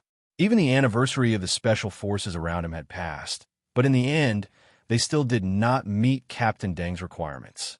In the end, Yi Qian came and met Captain Deng's requirements. This time, criminals from neighboring countries sneaked into our country. Due to the difficult personnel, Captain Deng recommended Yi Qian. That was why Yi Qian went to the border again. However, it was not the border near the Golden Triangle, but another small border city. Captain Deng was 100% assured of Yi Qian. The leader of the armed police force was not familiar with Yi Qian, so he was worried. He was afraid that the people sent by the higher-ups would get into trouble with them, and it would be difficult for him to explain. Chapter 56-63. The Red Star of 10,000 Miles did not disappoint. Chapter 56-63. Unforgettable Urban Romance. Chapter 56-63. Unforgettable. At around 2 o'clock in the morning, a military jeep drove towards the border defense building. It stopped, and the sentry verified the identity and let the vehicle pass. Inside the building, the lights in a dark office lit up. After getting out of the car, Yi Qian raised his head and looked at the old and renovated border defense building. His eyes narrowed slightly. The night was dark, and the main structure of the border defense building was hidden in the darkness. Even so, Yi Qian felt a sense of familiarity when he first saw it. She seemed to have seen this building somewhere before. She was sure that she had never been to the border defense building before and after her rebirth, so she shouldn't have a sense of familiarity. However, She felt that she had seen it before. She should have seen it somewhere. Could it be that she had seen a building similar to the border defense building in some city? Yi Qian didn't think too much about it. She should focus on what she needed to do next. In the car, she had a general understanding of the situation. The Zheng detachment at the border would tell her the details. She also had a lot of questions. Capturing the Burmese fugitives was something that the border police could easily handle. Why would they report it to the higher-ups and ask for backup? Just because she knew one of the female bandits? Friends, please prompt. Pay attention to the rest of your eyes after reading for a long time. 00 recommended reading. Who knew that she knew this female bandit? With questions in mind, Yi Qian entered the border defense building. In the office on the 5th floor of the border defense building, Zheng Weiwei washed his face and put on his military uniform. He walked out of the office with Captain Deng of the Narcotics Division to welcome Yi Qian. There were 7 floors in total, and there was no elevator installed. All the floors were stairs. In the dead of the night, the sound of footsteps gradually came from the 1st floor. Gradually, the footsteps became clearer and clearer. Captain Deng held the handrail with one hand and looked down from the crack of the stairs. He smiled and said, "We're on the 3rd floor. When you see it later, you'll immediately understand the true meaning of the sentence." "Stop bullshitting me." Zheng Weiwei tugged at the hem of his clothes. The military belt around his waist was pulled to his chest and back, as if it had been ironed. Zheng Weiwei was looking forward to it, but he was also very worried. The sound of footsteps coming up the stairs was getting closer and closer. Soon, they reached the 4th floor. Step by step, they were unhurried and calm. For some reason, Zheng Weiwei suddenly felt a sense of relief. "Go downstairs." Zheng Weiwei muttered one word in a low voice. He lifted his feet and went downstairs to welcome Yi Qian, instead of sitting at the top of the stairs on the 5th floor to wait for him. The lights in the stairwell were all 100-watt incandescent bulbs, so the entire stairwell was as bright as day. When Yi Qian heard footsteps coming down the stairs, he slowed down and looked up the stairs. Zheng Wei came down from above to greet her warmly. "You must be Xiao Yi. Thank you for your hard work. You've come such a long way." Before he could finish saying, "Come here," Zheng Weiwei's voice and smile stopped, replaced by an extremely shocked expression. Captain Deng, who came down after him, laughed heartily. "Xiao Yi, long time no see.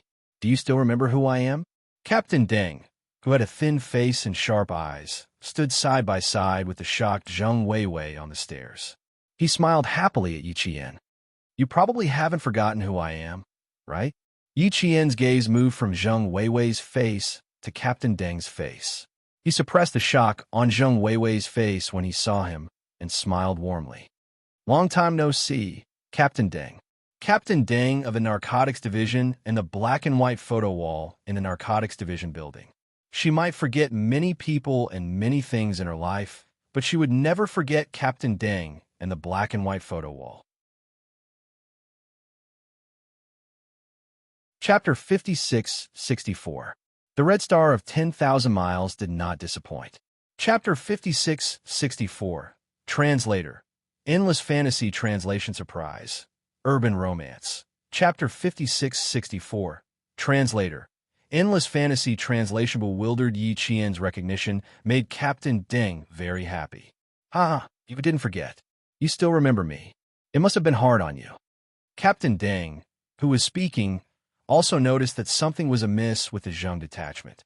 He immediately took over the role of host and entertained Yi Qian first. "It's already so late, yet you're still in a hurry. The situation is really a little tricky, and we need you to help us. Come. Let's go upstairs and talk in the office." "This is Detachment Zheng. Look at him. I just told him to be mentally prepared, but he turned a deaf ear to my words. Why is he standing there in a daze?" After patting Detachment Zheng on the shoulder, Captain Deng was also very puzzled. Old Zheng's expression was very strange. It was not because he was shocked to see Yi Qian, but because he had discovered something that shocked him. "Go upstairs, old Zheng. You're still in shock." Xiao Yi was indeed beautiful, but what was even more beautiful was not her appearance, but her ability. That's called breathtaking. It's unforgettable after you see it. Anyone who saw Yi Qian for the first time, no matter who it was, would only have one word to describe their first impression of him: beautiful. There were many beautiful girls, but Yi Qian's beauty was not just limited to her physical beauty. She had a spiritual aura that could make people's eyes linger on her. However, Zheng Weiwei's first impression of Yi Qian was not because of Yi Qian's beauty. Captain Deng patted the shoulder to remind Zheng Weiwei to pull back from the shock. Friends, please prompt. Pay attention to the rest of your eyes after reading for a long time. 00 recommended reading. Thinking, he readjusted his expression and a warm smile appeared on his face. This time, there was less politeness in his smile, and there was a trace of imperceptible intimacy. Welcome, welcome, Xiao Yi. Welcome to Border City to guide our work. Guide work. Yi Qian was a little embarrassed. He maintained a smile and replied, I don't dare to guide you. I still need Team Zheng to guide me. Zheng Weiwei seemed to sense Yi Qian's awkwardness and immediately laughed out loud. He's shy and isn't used to formalities. Advice and guidance are mutual matters. Next, we need to give advice and guidance together. Her words resolved Yi Qian's awkwardness. Zheng Weiwei laughed and said, I finally understand what Captain Deng wanted to tell me. You can't judge a book by its cover. Captain Deng, I'm right. They were already standing on the 5th floor when the two of them shook hands for the first time. Captain Deng also shook hands with Yi Qian and said with a smile, That's right. You can't judge a book by its cover. I understand this, saying the most from Xiao Yi. The two border police officers who received Yi Qian stood to the side quietly and listened to the leaders talk. They did not interrupt. The three of them chatted and laughed as they entered the office. Zheng Weiwei personally poured a cup of hot water for Yi Qian. Come, have a drink first. We'll be chatting for a while. Yi Qian stood up and accepted the cup politely. He then realized that Zheng Weiwei was secretly sizing him up with a probing gaze. Yi Qian lowered his head and drank the water. He became more and more suspicious. Zheng Weiwei was quite strange. He did not doubt her ability because of her young age. It was as if he knew her before. It was also as if he was very surprised and was secretly looking for something. Captain Deng also realized that old Zheng was very strange when he saw Yi Qian. Yes, Captain Deng reminded him softly, indicating for Zheng Weiwei to behave normally. Xiao Yi must have noticed something was wrong. Zheng Weiwei gave Captain Deng a look to reassure him that he knew what was going on. He lowered his head and drank a mouthful of strong tea. He put down his cup and cleared his throat. He looked serious. Xiao Yi, before we talk about business, I have a private matter to ask. If I don't ask, I won't be able to talk about business. 4M. Chapter 56-65. The 10,000 Miles Red Star will live up to your expectations. Originally an old friend's daughter, urban romance. Jaikyo originally an old friend's daughter private matter? What private matter? Old Zheng and little Yi had nothing to do with each other before this. So how could it be a private matter? If Captain Deng didn't know Zheng Weiwei's character, he would have thought otherwise. Facing Zheng Weiwei's serious face, Yi Qian didn't know why, but her heart skipped a beat. She had a feeling that Zheng Weiwei was going to talk about a private matter that she was very concerned about. Zheng Weiwei, please ask. Yi Qian sat up straight. Wait a moment. I need to get something. Zheng Weiwei stood up and walked to the desk. He put one hand on the desk and bent down. His other hand opened the left middle drawer. After rummaging through it, he took out an old photo album. Yi Qian looked at the photo album and thought about Zheng Weiwei's expression when he first saw her. Then she thought about the familiar border defense building. As smart as Yi Qian was, she had an answer in her heart. Zheng Weiwei opened the photo album and flipped to one of the pages. Then he passed the photo album to Yi Qian. Little Yi, look at this old photo. Look carefully. Captain Deng also looked over. He sat on the black single-seater sofa to Yi Qian's left. He only needed to lean forward slightly to see the photo. And take care of your eyes after reading it for a long time. As a drug enforcement officer, he was good at noticing details. With just one glance, he immediately understood why Zheng Weiwei was so shocked when he saw Yi Jian, and why there was something strange about her. Little Yi, you look very similar to old Zheng's female comrade, but your eyes are slightly different, Captain Deng said in a low voice and looked at Yi Qian. He saw that the corners of Yi Qian's mouth were tightly pursed. She's trying to control her emotions. Captain Deng immediately stopped talking. He had a guess in his heart. Zheng Weiwei said in a low voice, "My comrade, Hong Mei. Little Yi, you are very similar to her, very similar." In his reminiscing tone, there was a sadness that had been tempered by time. She sacrificed herself in the border city for more than 20 years. I was shocked to see you. I suspect you're an old friend. Yi Qian looked at the old black and white photo. His gaze was very gentle. His fingers caressed the young woman in the photo. After a long time, Yi Qian looked up and gave Captain Zheng a bright smile. I'm similar to her because we're related by blood. She's my mother, and I'm her daughter. In fact, Zheng Weiwei already had a promise in his heart.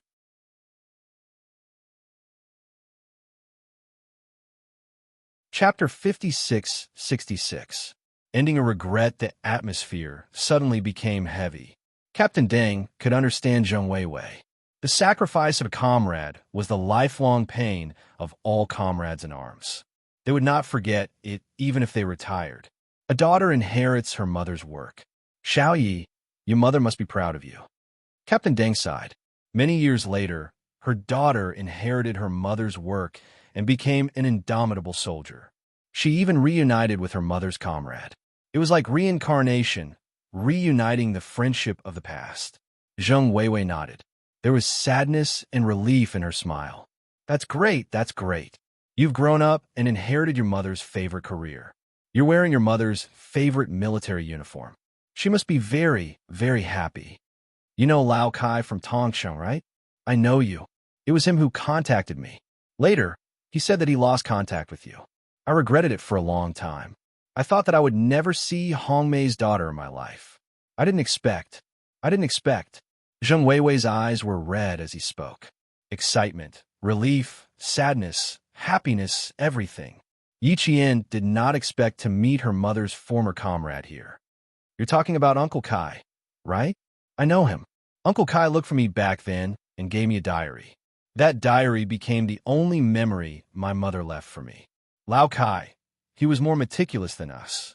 Your mother saved him back then. He always wanted to repay her kindness, but he didn't expect.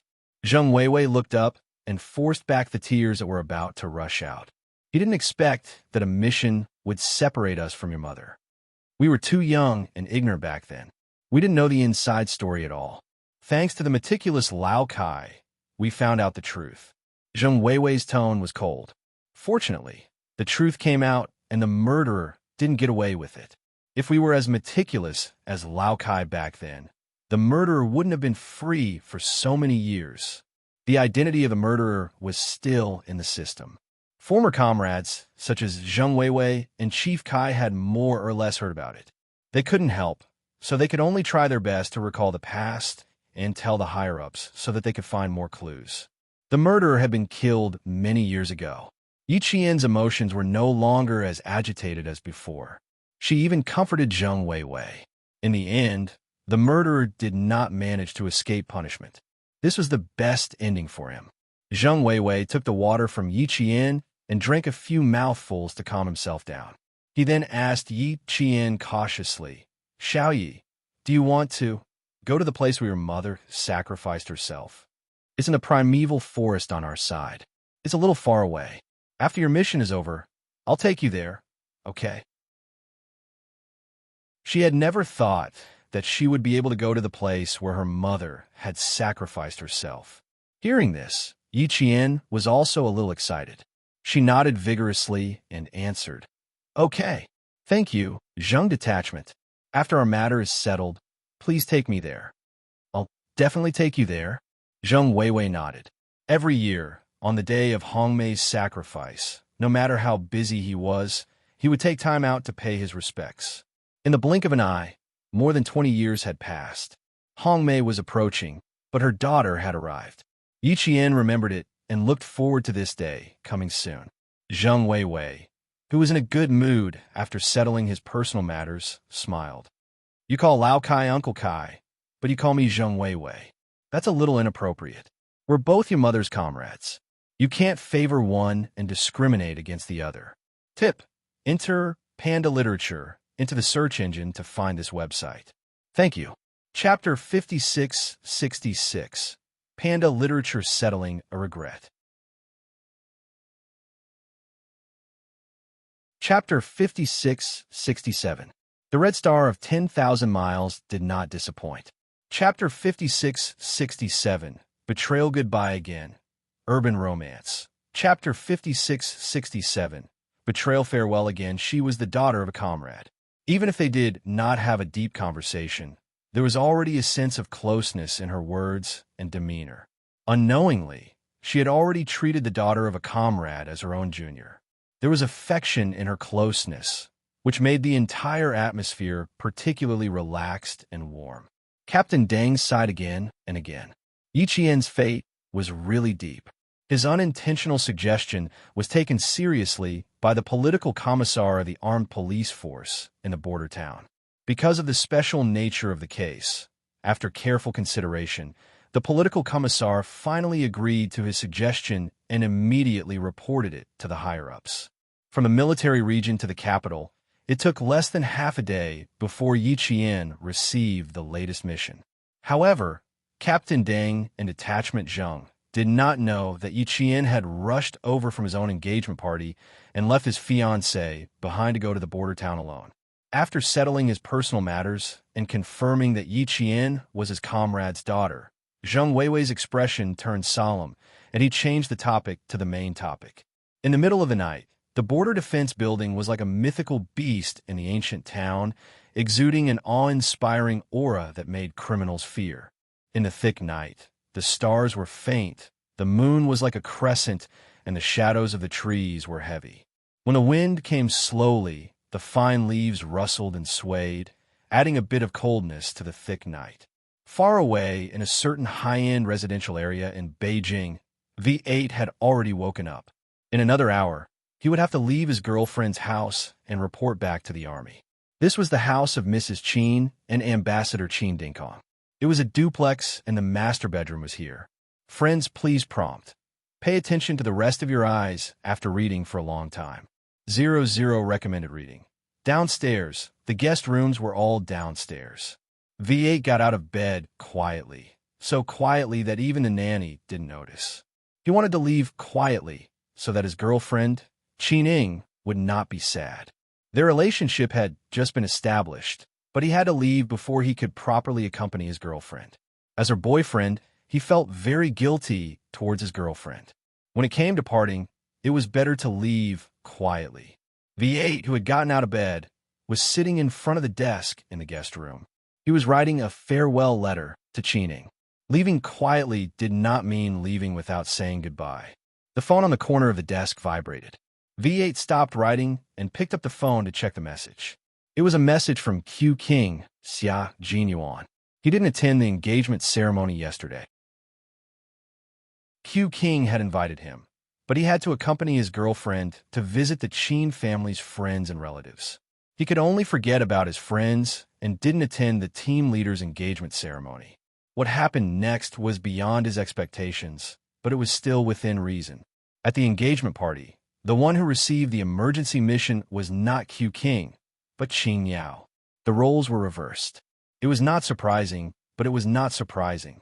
After all, both of them were special forces. The car will arrive in 10 minutes. Xia Jinyuan sent a message to V8. He didn't leave without saying goodbye. The driver of the old mansion sent Xia Jinyuan to the airport. V8 replied with a message. Arrive on time. After replying, there was no response. Xia Jinyuan had read the message, but he didn't reply. At the end of the farewell letter filled with guilt, V8 sighed softly, picked up the pen again, and continued. We met in a hurry, and we parted in a hurry.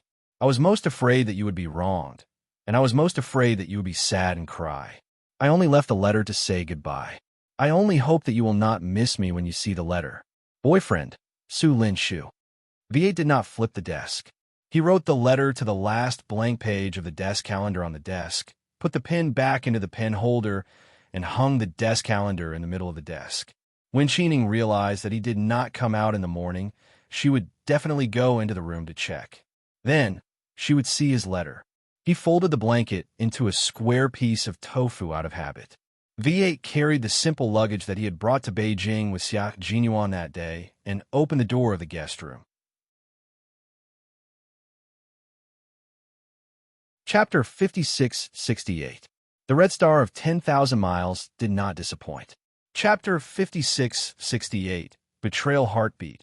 Urban Romance. Chapter 56-68. Betrayal Heartbeat. The door opened, and the living room that should have been dark was brightly lit.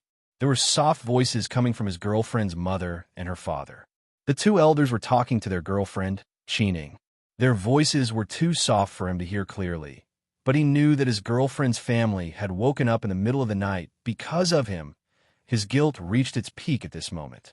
V8 tightened his grip on his luggage, took a few deep breaths, and strode out of the room. He had originally planned to sleep in a hotel, but his uncle, Ambassador Qin Dingkong, had strongly objected to it. Even his aunt had objected to it and insisted that he stay at home. She had said that if he did not stay at home, it would mean that he was looking down on the Qin family. Looking down on the Qin family? Being put on a high hat, he, the guy who had boldly come to the door, was scared out of his wits. He hurriedly sought help from Q King, who was also in the capital.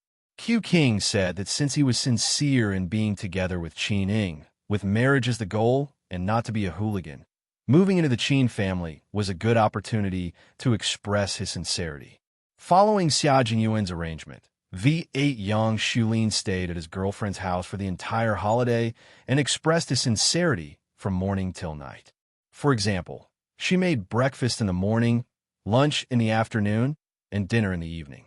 When her culinary skills were revealed, the auntie and uncle's first words were, "They're no longer worried that Qining will starve to death in the future." Friends, please prompt. Pay attention to the rest of your eyes after reading for a long time. 00 recommended reading. Here we go. Even Qin Xiao, who seemed gentle but was actually distant, nodded in agreement. Conquering his girlfriend's family with his culinary skills and gaining the approval of the auntie who had originally opposed his cooking, this was really unexpected. Later, he found out that his girlfriend's family was not good at cooking. His girlfriend had never done any household chores, and his girlfriend's mother was not good at cooking either. Uncle and Qin Xiao lived a simple life. They had 3 meals a day at work. They were not as familiar with the kitchen knives as he, who had only been here for a few days. The sound of footsteps woke up the family, who were whispering in the living room. Qining ran over in her slippers like a swallow. Seeing the handsome man, Qining's heart ached. V8 saw his girlfriend's sad expression and said softly, "I'm sorry, Ing. I'm sorry that I can't always be with you. I'm sorry that I can't always be by your side. I'm sorry that I can't always belong to her." Qining shook her head and secretly took a deep breath. She revealed a bright smile. "What's there to be sorry about? It's my honor that my country has become my rival in love." Her mentality was very good, and it was very in line with Qin Ying's personality. She was originally a capable, agile, and straightforward person. She was both chic and gentle, which moved V8 the most. How could Qin Ying's heart not be moved by such a woman who could be as carefree as the wind and tender as well? What made V8 even more dumbfounded was that his girlfriend also chose to leave home in the middle of the night. "Oh, and I didn't get up on purpose to send you to the army. I'm very busy. Hey, look at my plane ticket." Qining flashed her plane ticket. "I'm flying overseas. If you leave, I'll leave too. I don't feel guilty, so what do you have to feel guilty about?" Before V8 could say anything, Mrs. Qin glared at her daughter fiercely. What nonsense was she saying again? Ambassador Qin Dingkong felt that his daughter said it well and agreed. "Inger is right. You both have your own careers to be busy with, so you don't have to feel guilty. You both miss each other in your hearts, understand each other, and look forward to the next time you meet. Don't complain because the other party is busy. Don't be negative because the other party is missing. Don't be resentful because the other party is not by your side. understand each other, and support each other. Chapter 56-69. 10,000 Miles of Red Star will live up to your expectations. Chapter 56-69. Love Motherly Love, Urban Romance. Jikikm's Dash, and please note. Please pay attention to the rest of your eyes after reading for a long time. 00 Recommended Reading. GT. Bookmark. Recommend this book. Chapter 56-69. Love Motherly Love. Young people nowadays were not like their generation. In their generation, the men were busy outside while the women stayed at home. Influenced by the concept of men being in charge of external affairs and women being in charge of domestic affairs, they did not have any complaints after getting used to it. However, the young generation today had made a big leap in their thinking. If they used the previous concept to balance the family, there would definitely be problems. And his daughter, Qin, was a woman with a strong career spirit and an extremely carefree personality. It was really impossible for her to find a man who worked from 9 to 5 in the city. After thinking about it, she realized that finding a soldier as a boyfriend and husband was the best choice. Just like now, she also needed to go out to work, and her boyfriend also needed to return to the army, so there was no need for one side to wait bitterly. The only troublesome thing was that when she had children in the future, if the parents were so busy, it would be disadvantageous for the child's growth. Mrs. Qin was so angry at her husband's words that she gritted her teeth. What did he mean by not needing to feel guilty? A man would only treat his daughter better if he felt guilty. Don't bring your outside tricks into the house, Mrs. Qin warned in a low voice. One goes out all year round. Please note, please pay attention to the rest of your eyes after reading for a long time. 00 Recommended Reading. Who can stand it if she goes out? Although her voice was low, V8 heard everything. Hearing this, he said very sincerely, Auntie, Aing has her own career and world that belongs to her. I have no right to restrict her. Wherever she wants to go, I will support her unconditionally. Don't worry, Aing and I will definitely be fine. We won't be casual. After saying that, V8 looked at Qin with a gentle gaze and teased, As long as Qin doesn't abandon me, I will definitely carry on this relationship to the end. How dare she? Ambassador Qin Dingkong glared at his daughter, Qin. He was not worried that V8 would have a change of heart at all. Instead, he was worried that his daughter was unreliable and would make Mrs. Qin, who was beside her, angry. Did she know how to speak? Did she know how to speak human language? Stand to the side. Mrs. Qin, who couldn't take it anymore, elegantly pushed her husband aside and stood in front of V8. She restrained her expression and said rather sternly, Shulin, Annie won't hide it from you. Before, I didn't think highly of you and Ing, mainly because of the difference in social status. It's easy to have differences in certain things. For example, Qin spends a lot of money. No matter how expensive it is, she doesn't care about it. She only cares about her own happiness. If her boyfriend was from the same family, he would have been influenced since he was young and wouldn't think much of it and wouldn't take it seriously. But if the man comes from a family that has suffered since he was a child, or if his family's conditions are passable, but they can't spend money extravagantly, then his concept of spending will definitely be different from Ying's. Andy's example is the most common one that you can understand. Annie has seen too many examples. I don't want my spoiled daughter to have to look at her in-laws' faces to decide whether she likes him or not after she gets married. That way, my daughter will be the one suffering. I can't bear to part with her. Until now, Annie still doesn't think highly of you and Aing. Of course, if you can continue, Annie won't stop you. Annie will wish you happiness. However, if one day Aing is wronged by you, Shulin, Annie will say this first. As long as Aing says that she is wronged, Annie will definitely separate the two of you. Once wronged, there will be many more. Annie won't let her beloved daughter be wronged in someone else's house. These were harsh words, but it was also a mother's love for her daughter. Even the strong Qin was touched by these words, and her eyes turned red. Chapter 56-70. The Red Star will live up to your expectations. Chapter 5670, Red Star Farewell, Urban Romance. Jakoi Chapter 5670. Red Star Farewell. Her mother might not be perfect and was even dictatorial in some areas, restricting her and her brother Qin Xiu, making it hard for them to breathe and making them only want to escape. However, they never felt that their mother was harming them.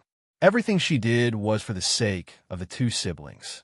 It was just that, sometimes, when she meddled too much, it made them feel rebellious. Ambassador Qin Dingkong understood his wife. Seeing his daughter Qin Ying's red eyes, he sighed. Now you understand your mother's painstaking efforts. She's seen other people's daughters suffer, so she's afraid. That's why she's asking you to do this. But your mother has a strong personality.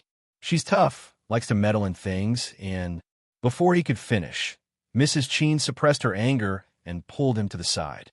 Shut up. V8 silently looked at the ambassador, who was pulled away. No matter how dignified he was on TV, at home, he still had to listen to Annie's orders. Knowing that his girlfriend's mother was waiting for him to answer, V8 answered Mrs. Qin with the most sincere words. There were no flowery words, only one sentence. I definitely won't give Annie a chance to take Ying away. It was really just one sentence, but made Mrs. Qin close her eyes and slowly open them again. Okay, Annie will remember. Uncle and I will send you to the airport. Qin Ying raised her hand. You guys, please note, after reading for a long time, please pay attention to the rest of your eyes. How could you forget such an important person? Mom, at least give me a chance to say something. Speak.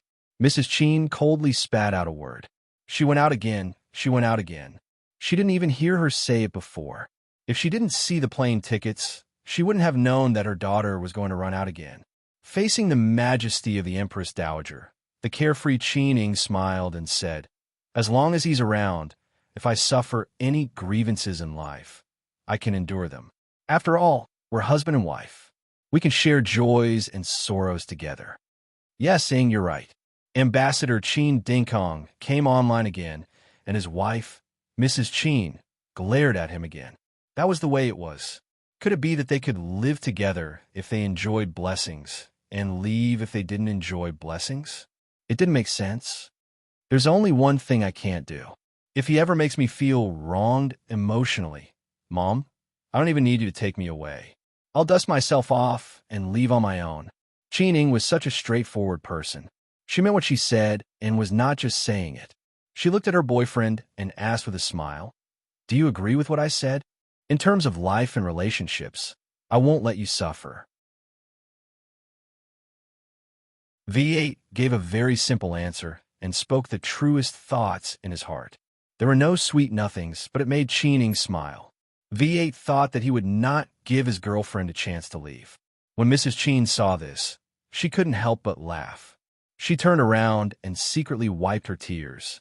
It seemed that her daughter's problem had been solved, and only her son's marriage was left. Mrs. Qin couldn't help but think of Yi Qian again, and her heart ached. She was really blind to have missed such a good daughter-in-law. There were still 4 minutes before Xia Jinyuan's 10-minute appointment. When V8 told him the truth, Ambassador Qin Dingkong was slightly stunned. So, family Xia, Old Six, and Xiao Yi had both left Beijing. Qin Ying also knew that Yi Qian had left. When she came out of the elevator, she held Mrs. Qin's arm and said softly, My Empress Dowager, it's a pity that you don't have much time left. Xiao Yi's so busy. Are you sure you can accept a daughter-in-law who doesn't even return home than Qin Xiu? This was really unacceptable.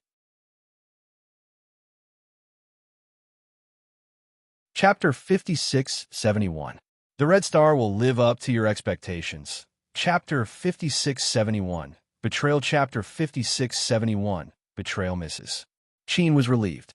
I can't accept it. It's just that, Sai, I've let your grandpa Fu down. Qin Ying smiled and hugged Mrs. Qin's arm. Grandpa Fu is a magnanimous person. Don't worry. Mrs. Qin was furious. Was she a villain? Qin Ying laughed so hard that her head rested on Mrs. Qin's shoulder. I know you're not a villain. I was just making an analogy. However, Mom, you're quite strange. You can't accept a daughter-in-law who doesn't return home. Why aren't you worried that Shulin's family won't accept me? A daughter-in-law who doesn't return home either. Sigh, your double standards are really not good. Thank you. Cheening really didn't mind saying it in front of V8. Mrs. Cheen's heart ached when she heard it. How can it be the same? How can it be the same? I'm a double standard. What can you do to me? I also like you to be well-behaved at home, but will you listen? Before sending her off, Mrs. Cheen gave Cheen-ing a good education lesson. What double standards do I have? I don't like you running outside either. But what can I do? Didn't you say you want freedom, equality, and respect? I'm giving you freedom, equality, and respect now. What? You're saying that I have double standards? Fine, give me the plane ticket and don't go out today. Then I won't have double standards. Mrs. Cheen was the wife of a diplomat. How could she not be eloquent? Please note, after reading for a long time, please pay attention to your eyes. Cheen-ing, who quickly stuffed the plane ticket into her pocket, immediately admitted her mistake and begged for mercy. I'm sorry. Please forgive me. All right, you and Dad can rest. Shulin and I can leave by ourselves.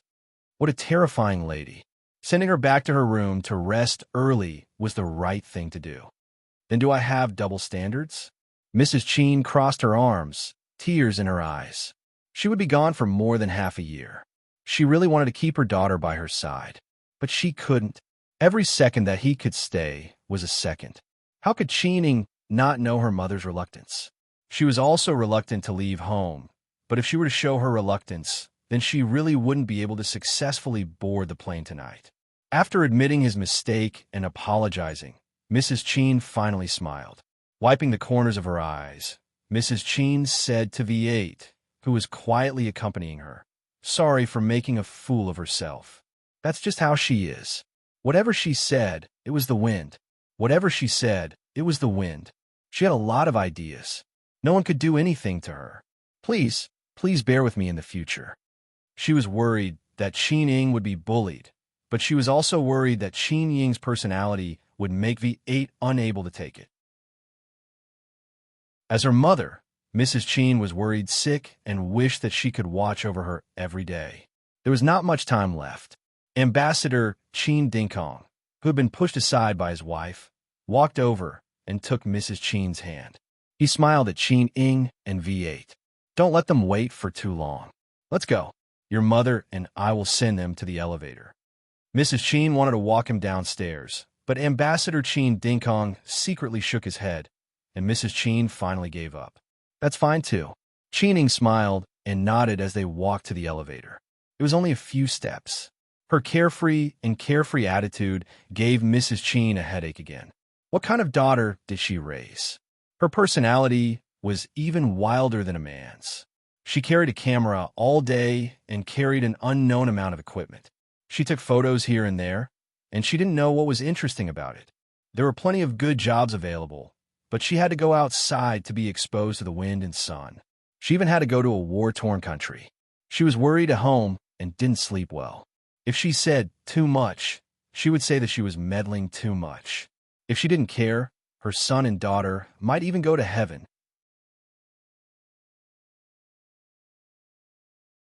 Chapter 5672. 10,000 Miles of Red Star did not disappoint. Chapter 5672.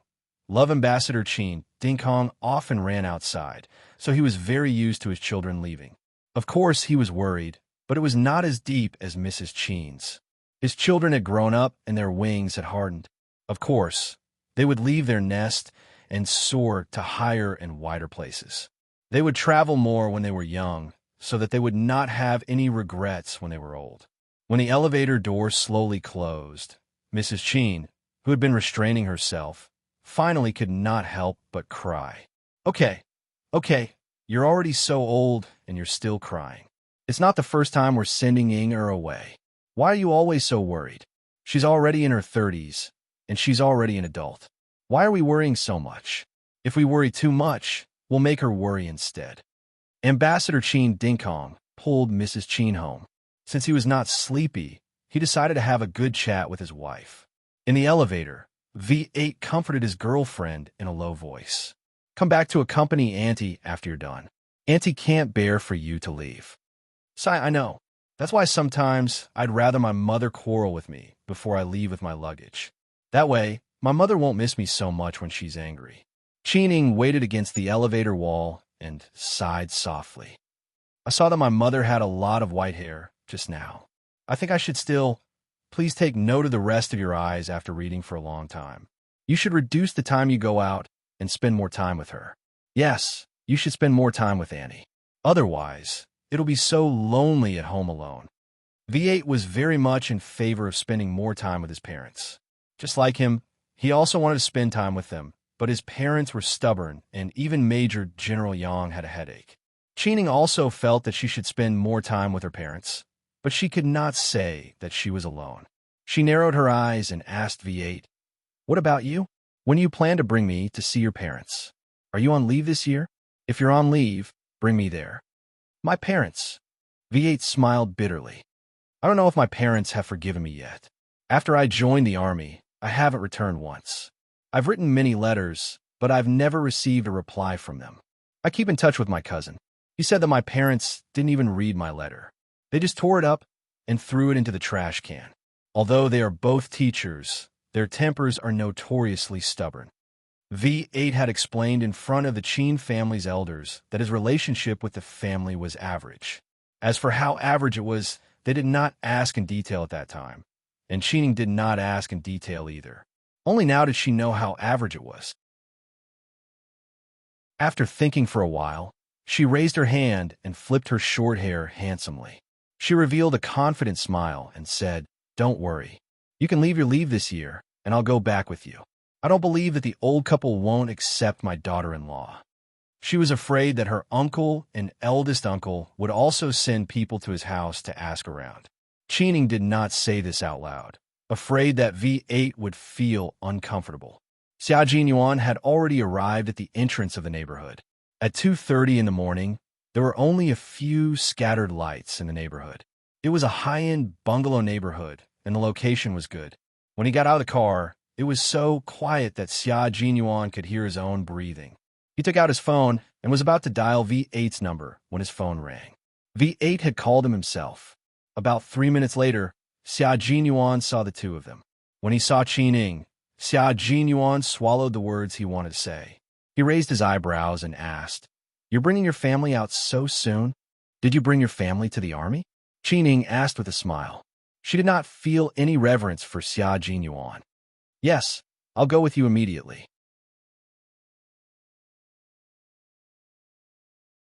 Chapter 5673 11311/modules/article/ Please note, please rest your eyes if you read for a long time. 00 recommended reading /a homepage of the book vault. Bookmark recommend this book, Chapter 5673. Book vault. Xia Jinyuan smiled. "No, the place is confidential. It's not open to family members for the time being." Cheening smiled and did not say anything. She did not say anything, but Xia Jinyuan understood what she meant. He said to V8, "Brother, sister-in-law is not simple. Take care of yourself in the future. You can't bring family members, yet you still ask?" Bullsh *T. This was Qin Ying's hidden answer under her smile. Xia Jinyuan understood immediately. V8 opened the car door and let Cheening get in first. He smiled happily. "It's pretty good. I like it very much, and I'm very relieved." His girlfriend was independent and could take good care of herself. He would be much more relieved in the army. They could not date a girlfriend who was too clingy and needed too much care.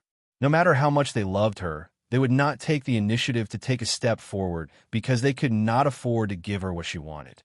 Xia Jinyuan thought very highly of Qin Ying and V8. Seeing that Qin Ying was happy all the way, Xia Jinyuan sent a message to G3. G3's Yin Rome was on duty in the army this year. There are not many people in the army now.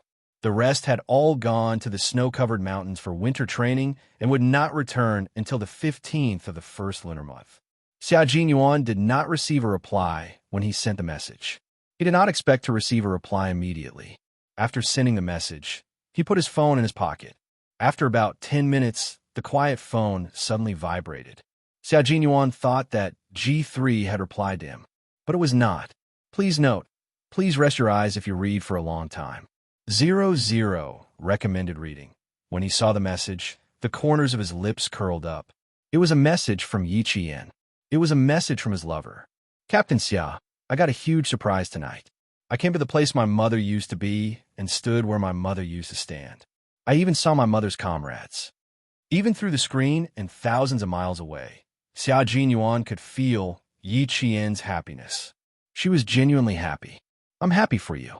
If you have the chance, please take me there. He answered her, happy that she had found the place where her mother had lived. Yi Qian thought she wouldn't get a reply.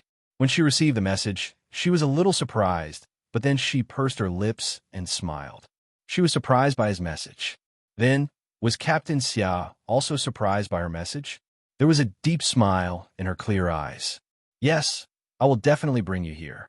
After I finish my mission, Uncle Zheng will take me to the place where my mother sacrificed herself to pay her respects. I never thought that one day I would go to the place where my mother fell. This trip, I have no regrets. This time, Xia Jinyuan's heart tightened. His girl was going to the place where his mother-in-law fell. At that time, would she be very sad? Would she cry? She would definitely be very sad, very upset, and would definitely shed tears. And once again, he couldn't accompany her. I'm sorry, my baby. I let you face sadness alone again. Xia Jinyuan answered Yi Qian with his thin lips tightly pursed. His heart became heavy. Yi Qian saw the message and smiled.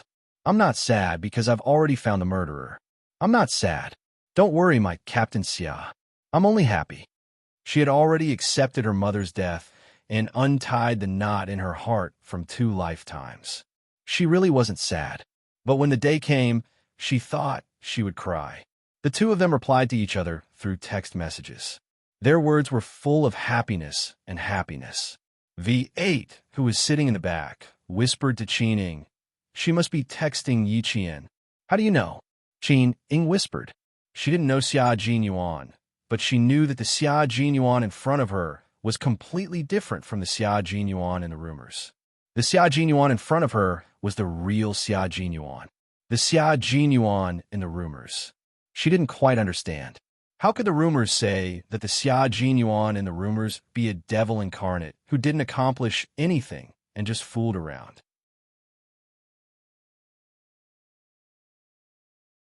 Chapter 5674. The Great Red Star lives up to your expectations. How did these untrue rumors come out? Was someone deliberately spreading rumors to smear Family Xia's reputation? A trace of gloom flashed across Qin Ying's eyes. Should she remind Xia Jinyuan? They were not familiar with each other, so it was not good to remind him. She should remind her boyfriend and let him tell Xia Jinyuan himself. At around 3:40 in the morning, Xia Jinyuan, V8, and Qin Ying arrived at the airport. Yi Qian also stopped texting. She took a nap and set off at around 6 o'clock to complete the mission she needed to complete. Listening to the pitter-patter of rain outside, Yi Qian put on her clothes and leaned against the temporary lounge arranged for her. She slowly closed her eyes. Deep in the mountains, rain and fog shrouded the area.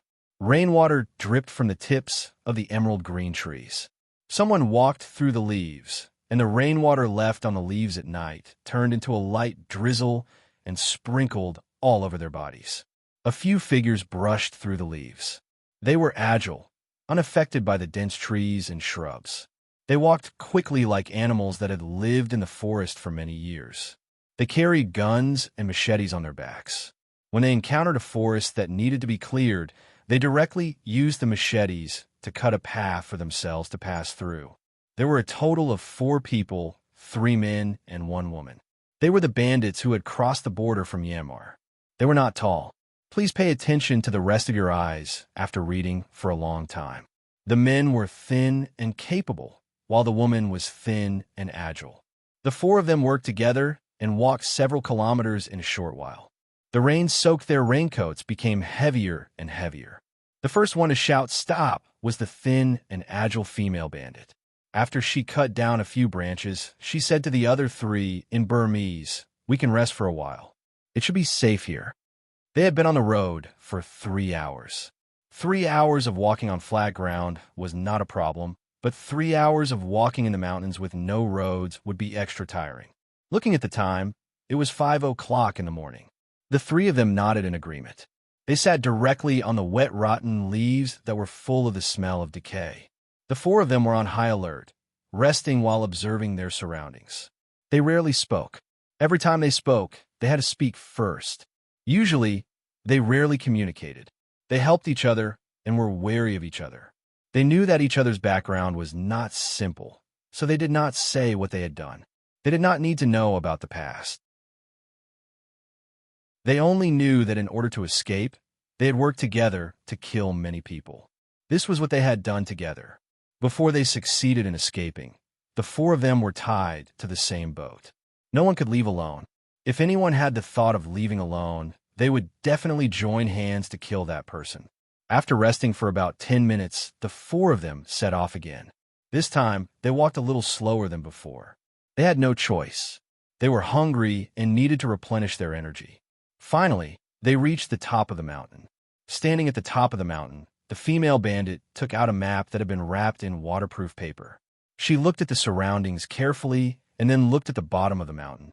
She said to the other three, "We have to continue walking. Today, we can go to the bottom of the mountain and look for food first. We'll find a way to get a car. With a car, we can avoid the Chinese armed police and reach here." She pointed at the map. The other three bandits looked over and confirmed that they had not taken the wrong route. One of the bandits said, "It's good to have a car, but the Chinese armed police are very cunning. If we drive, we need to consider whether they will follow." This was the thing that worried the four of them the most. However, their escape route was the closest to the Chinese border. There was no other way. "If we're discovered, we'll kill our way out," another bandit said fiercely. His small eyes were cold and fierce. "We've already killed so many. We're not afraid to kill a few more."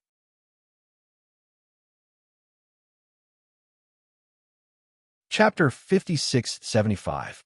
Two of the three male bandits had already spoken, but the last one had yet to speak. He leaned against a tree and chewed on some unknown tender leaves to allay his hunger. He rarely participated in the other three's speech, and he rarely expressed his own opinions. He followed them closely, and his silence made the other three wary of him. The female bandit, Ma Gang, had been paying attention to this person. Seeing that he didn't speak, she directly reported his prison number, 5367. The four of them didn't say their names, and still used their numbers as code names. 5367. "Why haven't you spoken?" Ma Gang asked with a smile. These years of training had made this girl, who was once thin and small, become very charming. Even though she was now in a sorry state, it was difficult to hide the flirtatious look in her eyes. It was a seductive charm that came from her bones. She used charm to hide her ruthlessness. The fella number 5361 glanced at her, and his cold eyes were filled with ruthlessness. "You only need to enter Laos, and I need to go back to Vietnam. When we reach Laos, we will separate. Don't look for anyone, and don't remember anyone." What he meant was, since they were going to go their separate ways, was there a need to communicate? Ma Gang chuckled. 5367. "Why must you go to Vietnam? Are you for Vietnam?" "I said it before. Don't tell me you don't agree. When we reach Laos, we will go abroad together, and then we will separate abroad to ensure that everyone is safe. It doesn't make sense for you to bring it up alone and go to Vietnam alone."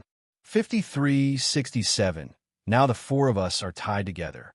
Since we said we would escape together and go abroad together, we won't agree to let you go to Vietnam alone." The bandit with the code name 3237 gritted his teeth and said with a fake smile, "We came out together and killed people together. Now, let's go abroad together." Another bandit also spoke. Their hands were stained with sin, and their expressions and voices were filled with coldness that was different from ordinary people. "We separated in Xi and Ma, and now you mention going to Vietnam." 5367. "This isn't appropriate." The atmosphere suddenly became a little tense. It was 3 against 1. Bandit number 5367 was obviously at a disadvantage, but he was not the type to be at a disadvantage. When he saw that the three of them were forcing him to submit, his eyes flashed with ruthlessness.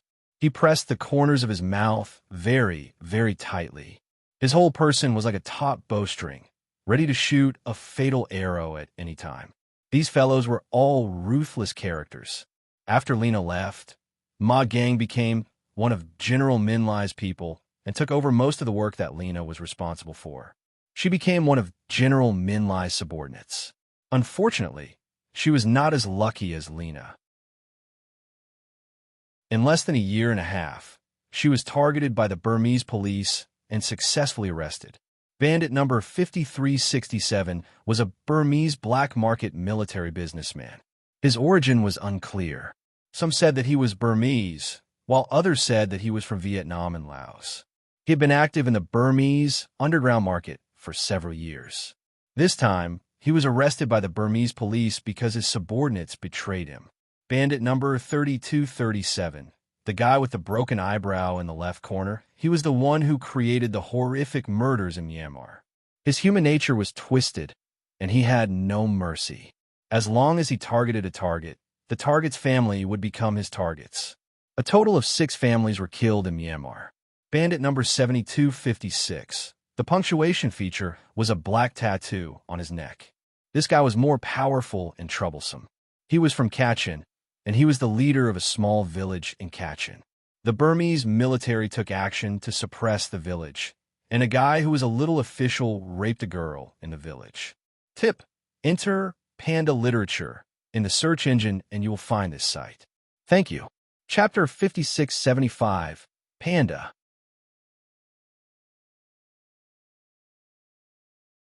Chapter 5676. The Red Star of 10,000 Miles did not disappoint. Chapter 5676, Urban Romance. Chapter 5676, Translator. Endless fantasy translation. After 7256 found out about it, he immediately brought his Kachin knife and chopped off the head of the guy who raped the little girl that night. While committing the crime, he was discovered by the Sentinels.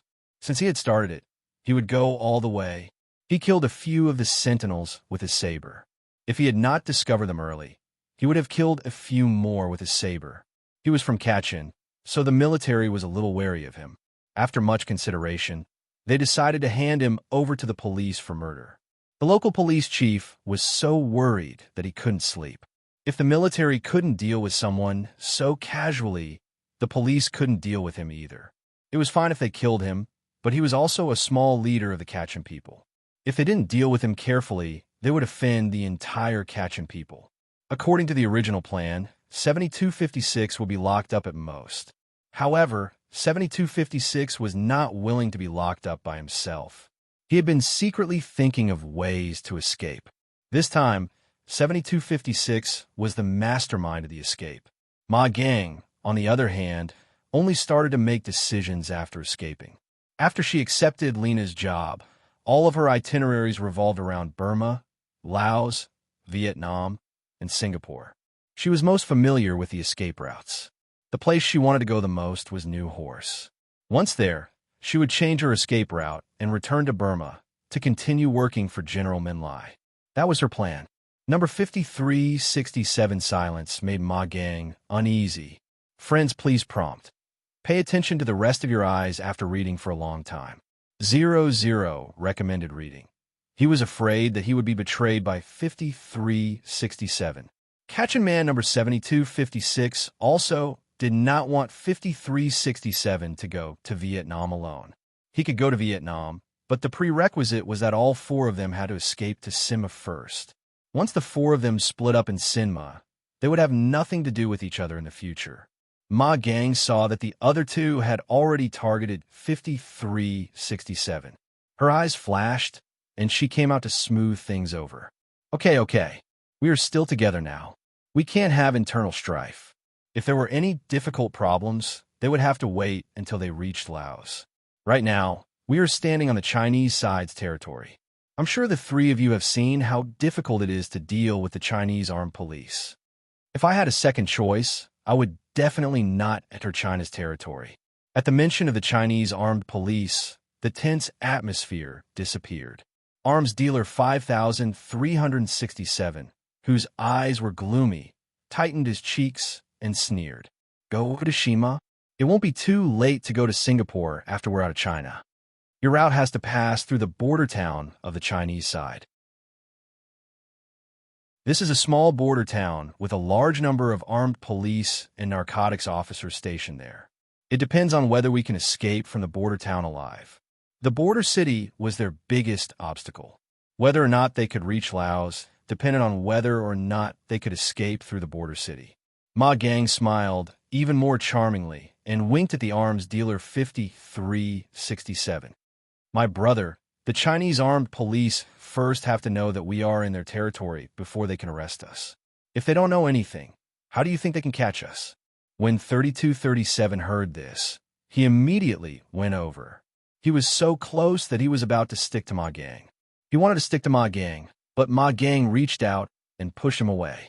He was not annoyed, and his face was not as ferocious as when he was talking to arms dealer 5367.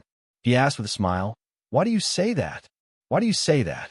Ha ha, ha ha ha, because it's embarrassing to say it out loud.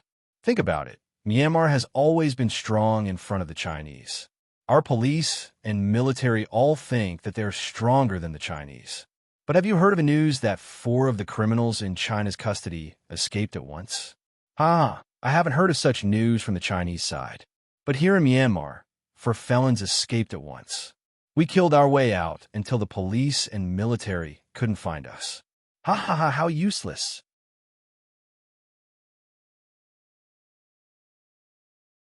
Chapter 5677. The 10,000 miles Red Star lives up to your expectations. You're so useless that you can't even catch the 4 of us. Do you think our police and military will tell the Chinese armed police? For the sake of face, they might choose to hide it. No smoke rose from the village at the foot of the mountain. The villagers who got up early started to cook and start a new day. On the 5th day of the lunar calendar, the Chinese people were still celebrating the Spring Festival. The small villages were no exception. Every family burned big and hot firewood. The whole family sat around the firewood, talking and laughing. They were very happy. The 4 people on the mountain looked at the smoke from the firewood and seemed to smell the aroma of food from the smoke. Solve the stomach problem first, then we'll talk about other problems. Catch-a Man number 7256 was the first to go down the mountain.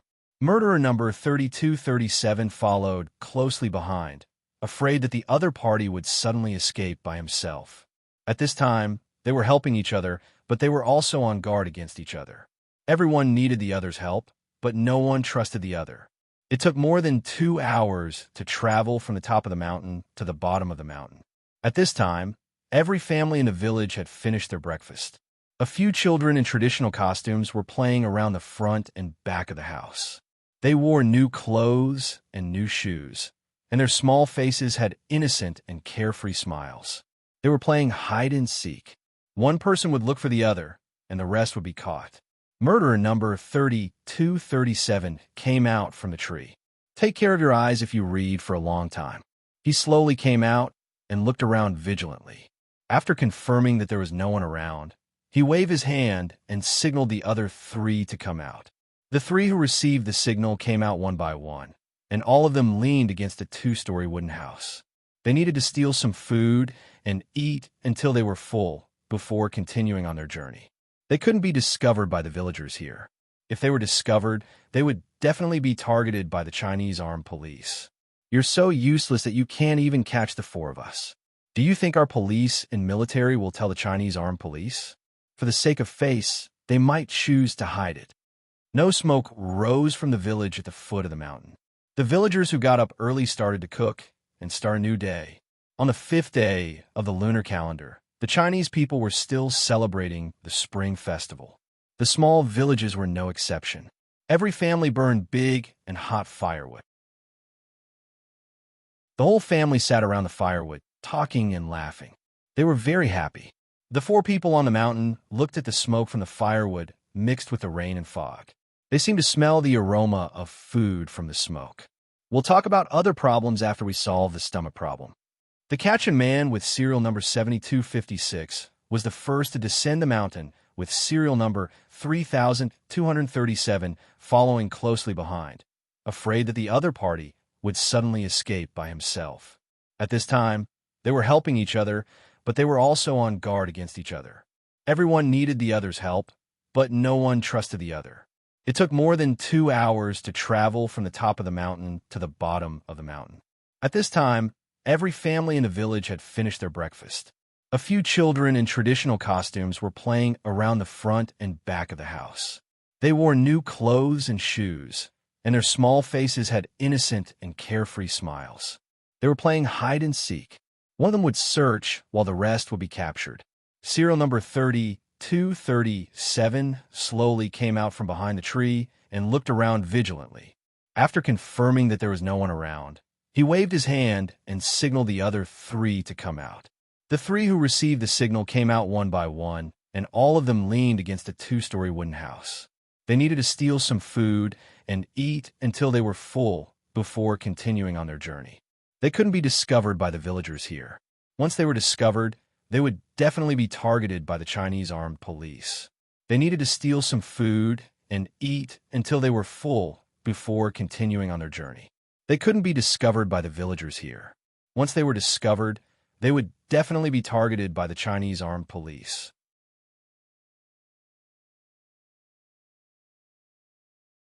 Chapter 5678.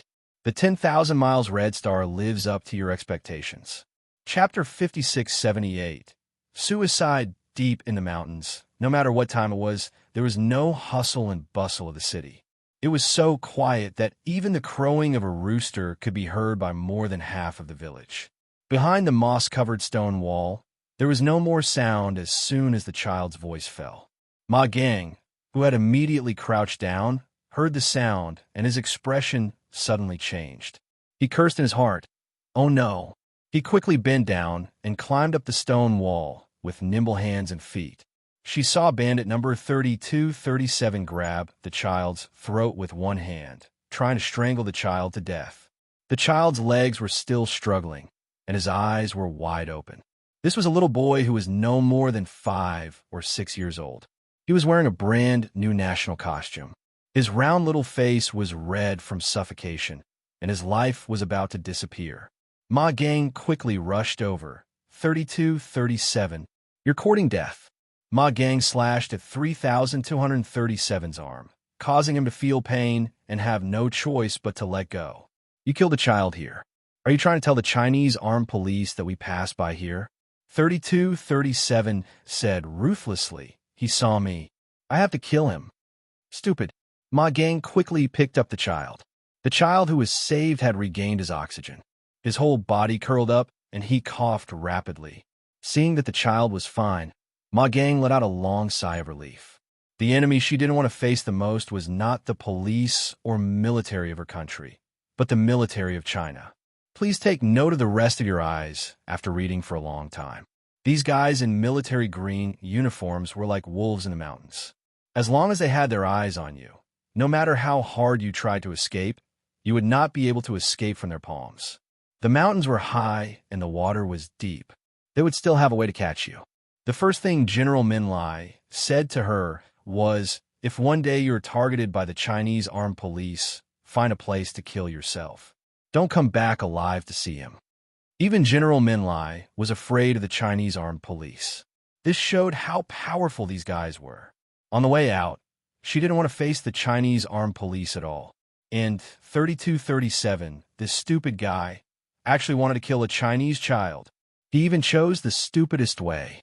Drowning the child was better than strangling him to death. Ma Gang glared at the guy who acted on impulse without thinking about the consequences. Why aren't you leaving? Waiting for His Excellency to come out? Are we waiting for the Chinese armed police to know that we are passing by? 3237, who was a little annoyed that he was stopped from making a move, suddenly came to his senses. He had almost forgotten that he was now in the Chinese territory. He hurriedly caught up, stepped on the stone wall, and quickly left with Ma Gang. Outside, Ma Gang said to the 2 guards with a solemn face, "Let's continue on our way. We'll find something to eat in the mountains." Without asking what had happened inside, the arms dealer 5367 and the catch-a-man 7256 followed Ma Gang and disappeared into the forest in the blink of an eye. They found out that the female prisoner 62, although she was a woman, knew a lot. They didn't know what she used to do and how she was caught by the Burmese police. Although they were now tired and hungry, as long as they thought of the Chinese armed police, they also gathered their strength. In order to survive, they had to leave. The child was lucky enough to escape. He still didn't know what had happened, and he didn't know that he had almost died just now. The child was very scared. He coughed and wailed. The group of children played hide and seek in front and behind the house. The little boy, who had just escaped death, was looking for everyone by himself. He found all the little boys who were hiding. His cries didn't make the little boys come out. They all covered their mouths and laughed softly, letting the little boy cry.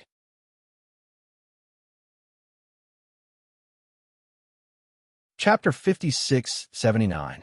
The 10,000 miles Red Star lives up to your expectations. Don't go out. Don't go out. He's lying to us. He wants to trick us to go out. Don't bother with him. Let him cry. The naive children didn't know that there was danger coming from their little friend. They naively thought that the little boy was crying to lure them out. The adults in the house heard it, but they didn't come out immediately. It was normal for children to cry. In addition, the house was full of people, and they were talking about an important matter. The adults' attention was all on the house, and they didn't pay much attention to the child's crying. This was a small village set up by the side of a mountain. There weren't many people in the village, only 27 households. In total, there were nearly 200 villagers. Old and young. All of them had lived here for generations and were self-sufficient. Although they weren't rich, every family was happy and healthy, living a leisurely and poor life.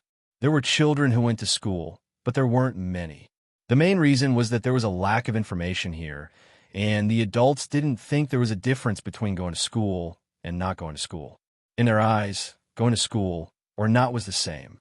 In the end, they would still have to return to the village and inherit everything, and their daughters would get married early and have children.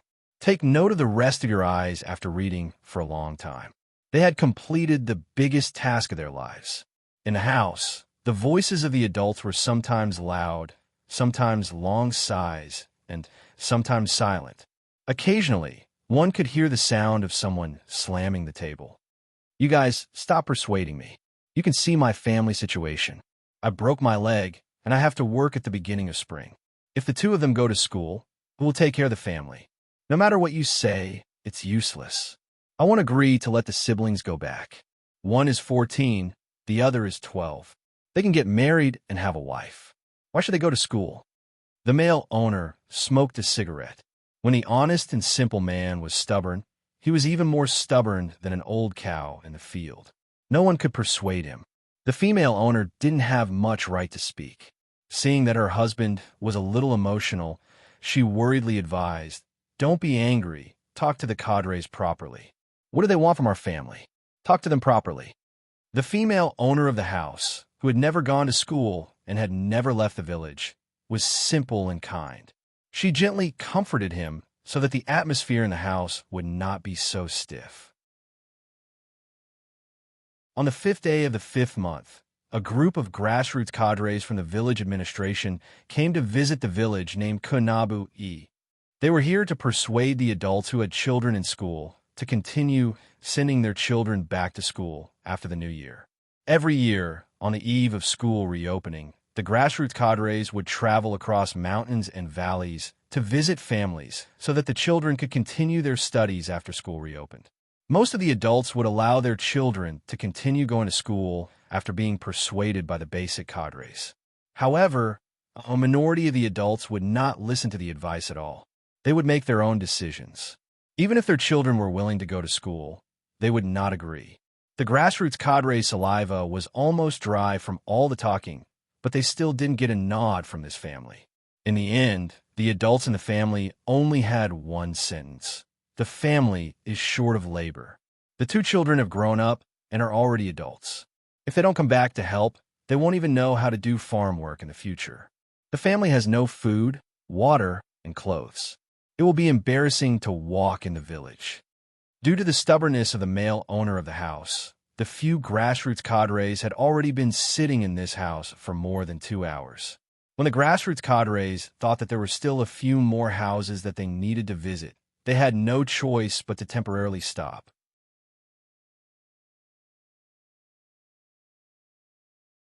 Chapter 5680. The 10,000 Miles Red Star will live up to your expectations. Chapter 5680. Suicide. We've noted down your family's difficulties. We can discuss and solve them. Don't let your children's studies be delayed because of farm work. How about this? You can think about it carefully. We'll come back tomorrow. The leader of the group got up and prepared to leave. Just as he finished speaking, the male owner's expression turned ugly. He said stiffly, "If studying is really useful, why don't you go to the big city after graduating? Why do you still go home?" The leader of the group heard too many words like this. He didn't get angry because he chose to go back to his hometown after graduation. Instead, he smiled and said, "Because we have too many children here who need to go to school. I hope that they can go out and see the world. Even if they come back one day, they will have learned a skill and come back to make a fortune." After the only university student in the group finished speaking, the cries outside were getting closer and closer.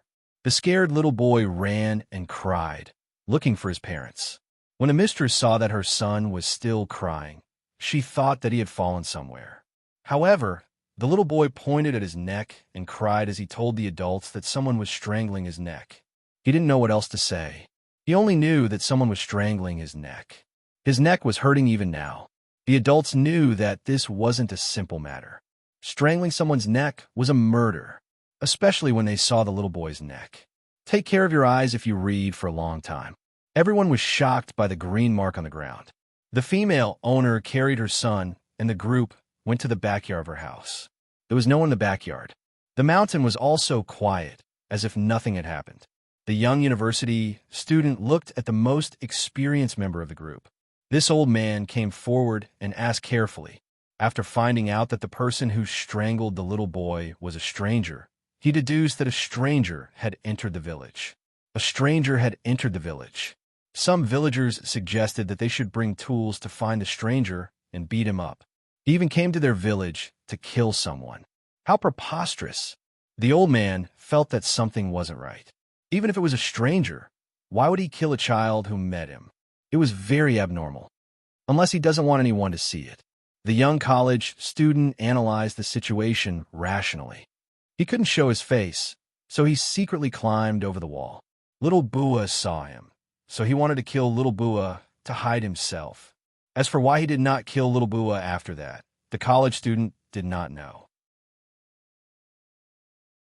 That was because the frightened little boy did not mention that there was also a strange woman.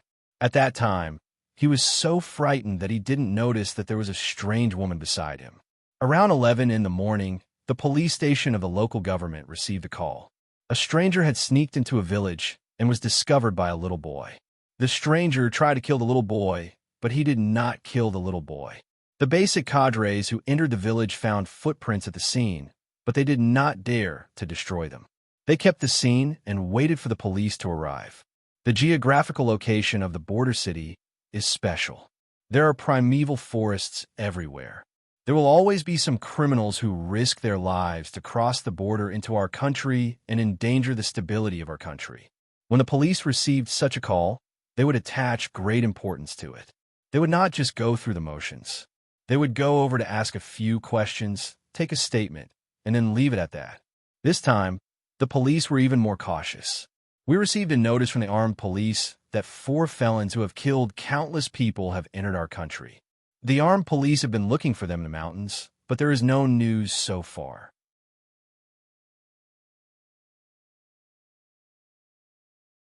Chapter 5681. Arrival. The location of the village happened to be close to where the 4 criminals had infiltrated. After receiving the news, the police immediately notified the armed police to head to the village to check on the situation. At this time, the fully armed Yichien was sitting in a helicopter patrolling along the primeval forest of the border town.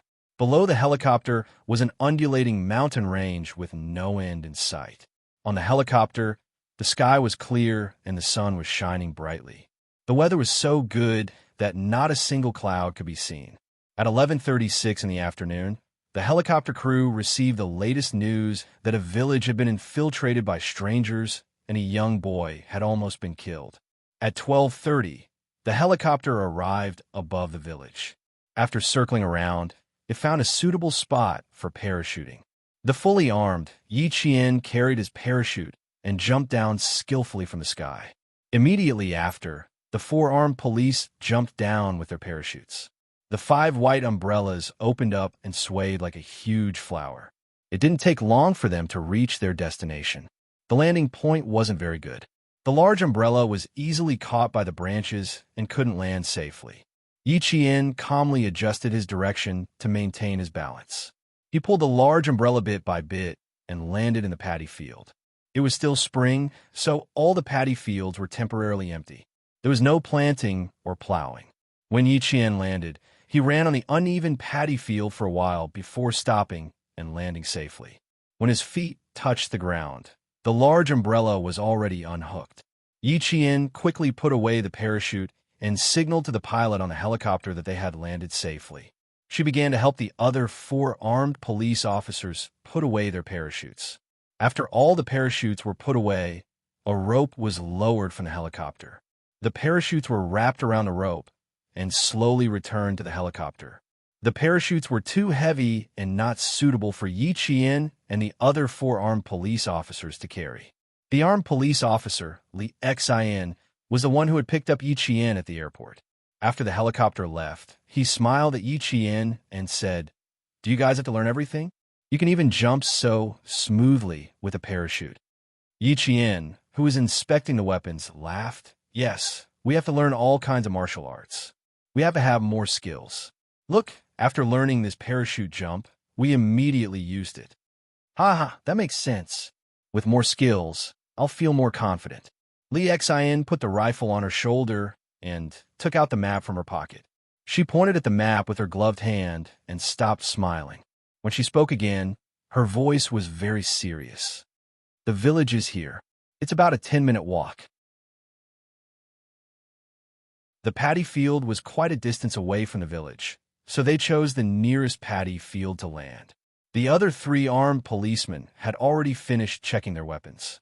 Li Xian and Yi Qian had already finished looking at the map, so they only needed to take a quick look.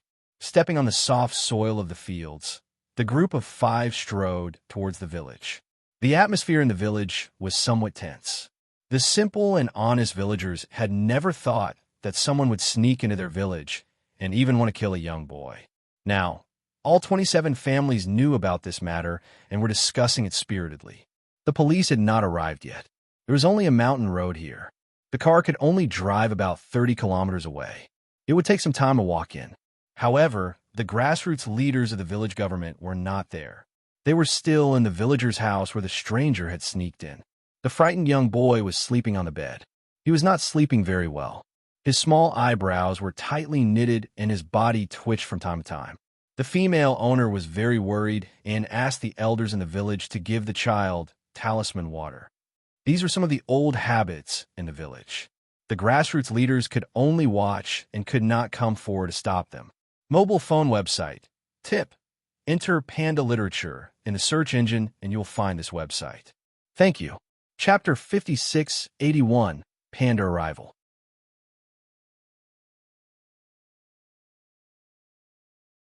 Chapter 5682.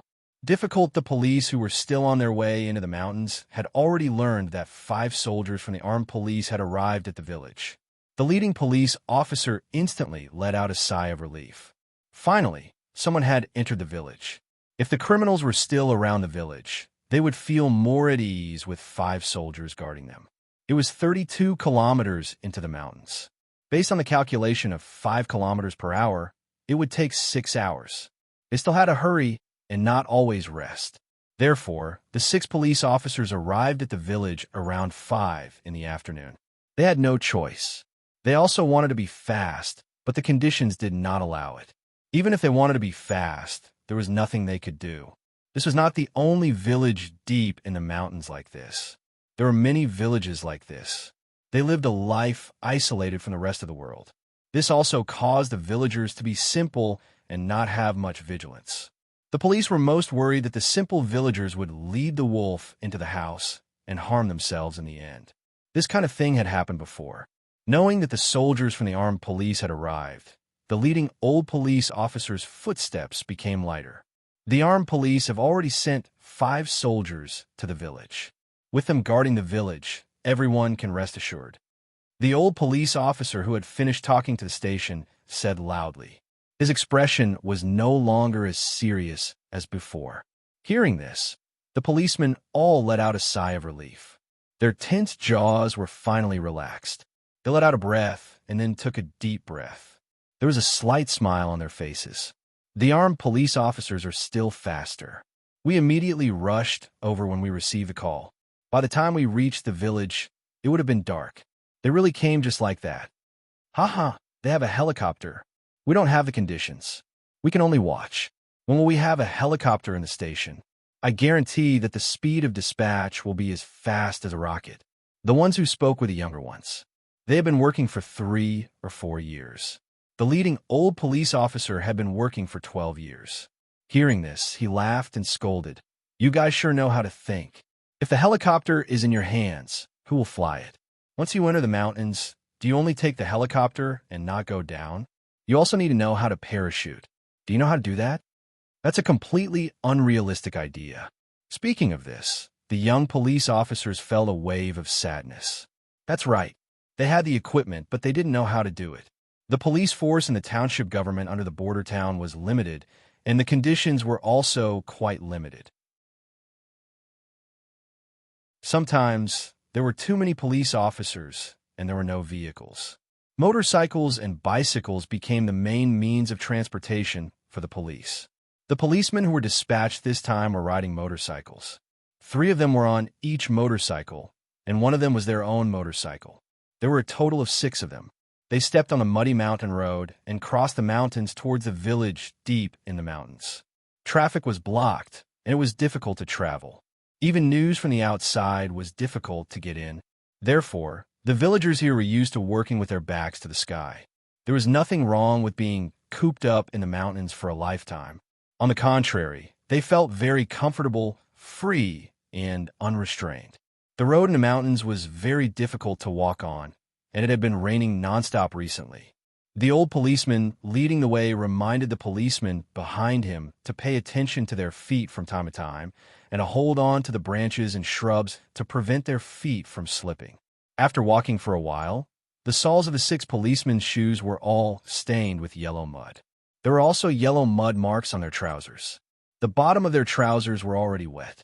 If they walked for a while longer, they were afraid that even their shoes would be wet. The path was so narrow that only one person could pass through it. One was a mountain, and the other was a mountain stream. The scenery was very beautiful, but no one appreciated it. They held their police caps in their hands to prevent them from being hooked by the branches that grew out of the mountain and falling into the water. At the same time, they carefully looked at their feet to prevent themselves from slipping and falling directly into the stream. Small note, enter Panda Literature in the search engine, and you will find this site. Thank you. Chapter 5682, Panda Literature Difficult.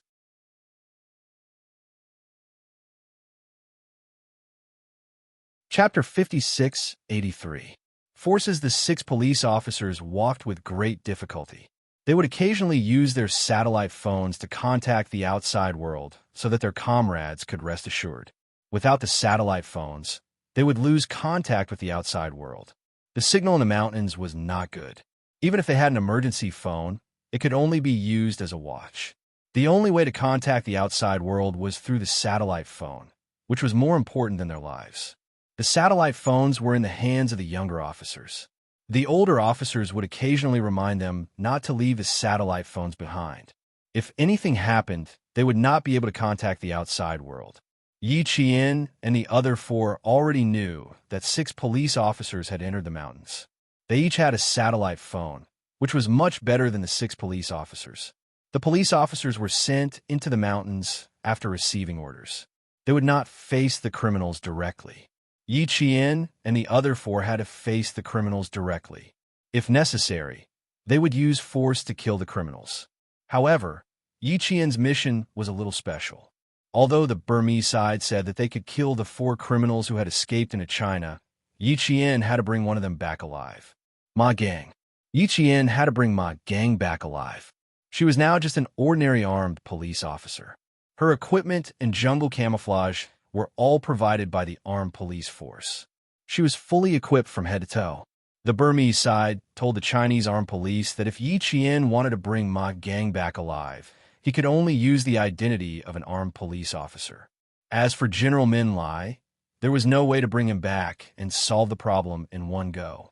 Min Lai of the Burmese side was no longer satisfied with his activities in his own country. He had already extended his evil hand into China. He was trying to set up a financial chain in China to provide him with a steady stream of funds. No matter what he did in his own country, it had nothing to do with China. However, when he came over, China could not tolerate it. We had to do everything we could to get rid of all of Min Lai's forces in China. Why did Ma Gang know so much about China? It was because Ma Gang, who could speak Chinese, was Min Lai's contact in China. It was impossible for China to capture Min Lai, but Myanmar said that they could kill Ma Gang, who had escaped to China, so they had enough reason to capture him alive. Even Captain Deng, who had given the suggestion, did not know the inside story. For the sake of caution and safety, Detachment Zheng took Captain Deng's suggestion and reported it to the higher-ups. That was how Yi Qian came over. It just so happened that Yi Qian knew Ma Gang. What a coincidence! The village that was built against the mountain could be seen if one looked up. The arrival of Yi Jian's group of 5 had already attracted the attention of the villagers. Although the villagers rarely left the village, they were still familiar with the armed police. Every year, countless armed police officers would pass by their village with guns on their backs and bring propaganda materials for them to read. Are you sending us publicity materials again? I don't know. Quickly call the village chief over. The village chief is still at home. Just bring them over. It's only 5 people. It's not a lot. The village chief is also at home. It's good to bring them over. Let the village chief read the propaganda materials to us. You'll definitely listen carefully. You won't fall asleep like you used to. When they entered the first villager's house, the nearby villagers all sat down and ate their home-brewed wine while chatting while waiting for the police to enter the village. Note, enter Panda Literature in the search engine to find this website. Thank you. Chapter 5683, Panda Literature Forces.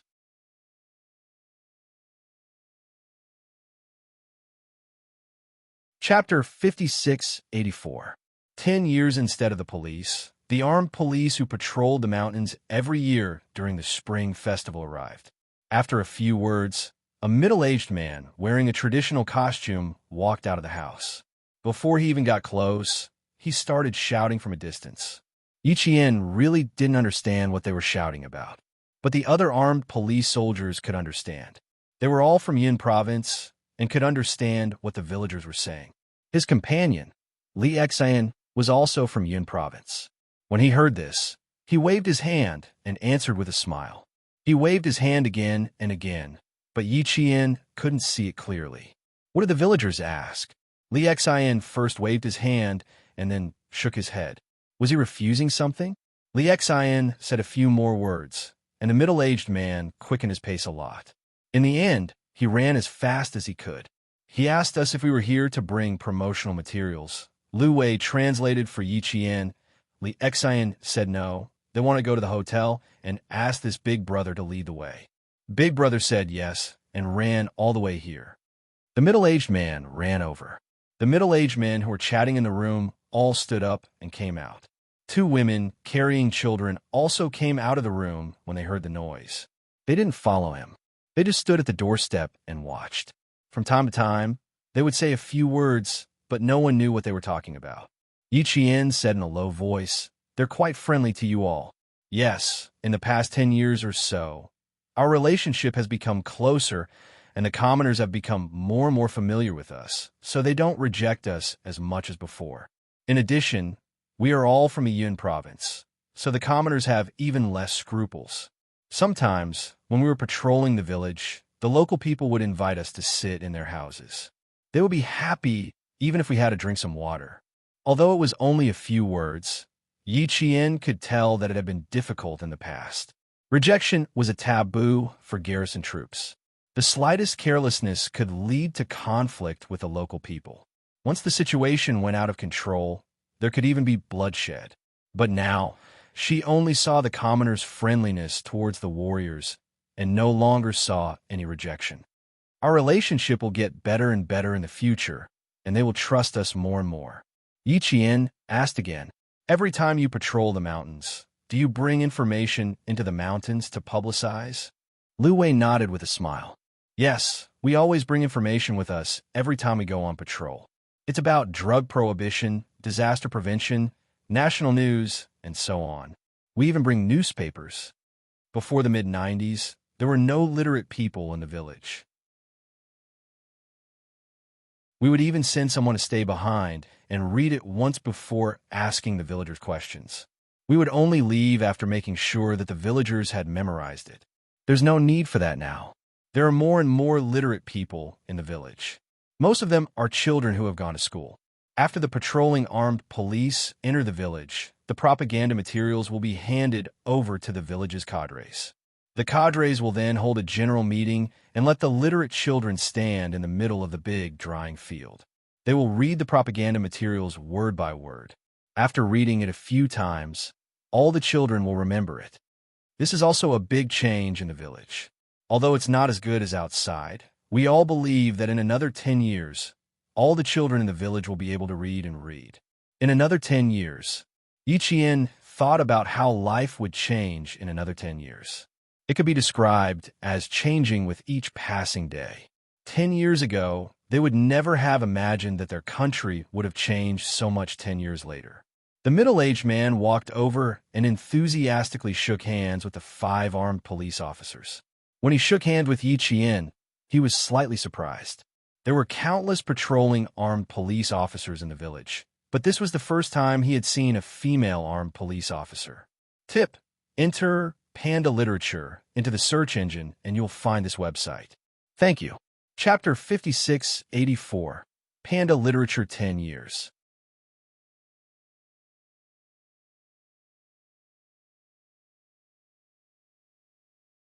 Chapter 5685. Collect the other 3 middle-aged men did not shake hands. After greeting them with a smile, the group of men led Yi Qian and the other 4 back to their home. The upper home was also Little Bua's home. In the whole family, only Little Bua's home was the closest to the mountain. He was also the tallest villager in the family. Standing in his house, he could see the entire village. The roads were all uphill, with fields and land in the middle. On both sides of the road were uneven, small wooden buildings. It was very unique, as if it was a place where the experts of the world lived. With green mountains and clear waters, the scenery was so beautiful that it made people linger on and forget to return. Yi Qian, who walked quickly, was used to paying attention to the surroundings of the village. After she walked past the village, she would memorize the road she had taken and the scenery she had seen. Gradually, a 4-dimensional map was formed in her mind, and she memorized every detail. If she had the opportunity to come here again in the future, she would only need to take a look to immediately remember that she had been here before. It's too scary. A bunch of people were sitting at home, and they all heard Little Bua crying. Who would have thought that someone wanted to kill Little Bua? If it weren't for the reminder from the township officials, we wouldn't have thought that someone had killed Little Bua. A stranger with no enmity or grudge. When will you kill Little Bua? Along the way, the middle-aged men chatted and told the armed police officers everything they had heard. You've come at the right time. You can ask him when you get there. Are you guys busy? Why don't you go and catch the person who wants to kill Little Bua? If you chase after him now, with your skills, you should be able to catch up, right? It's just that I don't know which direction he fled in. It's all mountains and trees. We might not be able to get out, even if we go in. If we go in, we might not be able to come out. That guy who wanted to kill Little Bua went into the mountains, but he might not be able to come out either. He might be bitten to death by the wild beasts, or he might fall from the rocks and die from the fall. It's really not a curse, the villagers said honestly. Li Xian and the others kept talking to the villagers while Lu Wei translated for Yi Qian so that Yi Qian could understand what the villagers were talking about. When they found out that the armed police had come for little Bua, the middle-aged men were so happy that they took pictures. When they were about to reach little Bua's house, the middle-aged man, who had a rather good lung capacity, immediately yelled. The traffic was basically dismissed and the communications were basically shut down. Just like now. For the sake of little Bua, the village government officials had put aside their afternoon schedule and sat in the upper house, waiting for the police to arrive. When they heard the villagers below shouting, "The armed police are here," the university student leading the village government officials was the first to rush out. Before the police arrived, the armed police arrived. It didn't matter who came, as long as they could get rid of the danger looming over the small village. The township political cadre's surname was Tang, and his full name was Tang Xian. He watched the 5 armed police soldiers walk around the stone wall. They exchanged glances with each other, and the only female armed police soldier jumped up from the stone wall like a rabbit. He approached the nearest armed police soldier and whispered, "Did you find anything?" "Yes, I found some questions. I'm still in the process of confirming them. Please wait a moment." He turned to Tang Xian and asked, "Have you guys destroyed this area before? Did you go outside the stone wall to take a look?" "We're not sure if we've destroyed the scene. We only came here to take a look. I didn't let the villagers walk around." After a few glances and nothing happened, they all went back to their houses to sit down. "We really didn't go outside the stone wall." Small note: enter Panda Literature into the search engine to find this site. Thank you. Chapter 5685, Panda Collecting.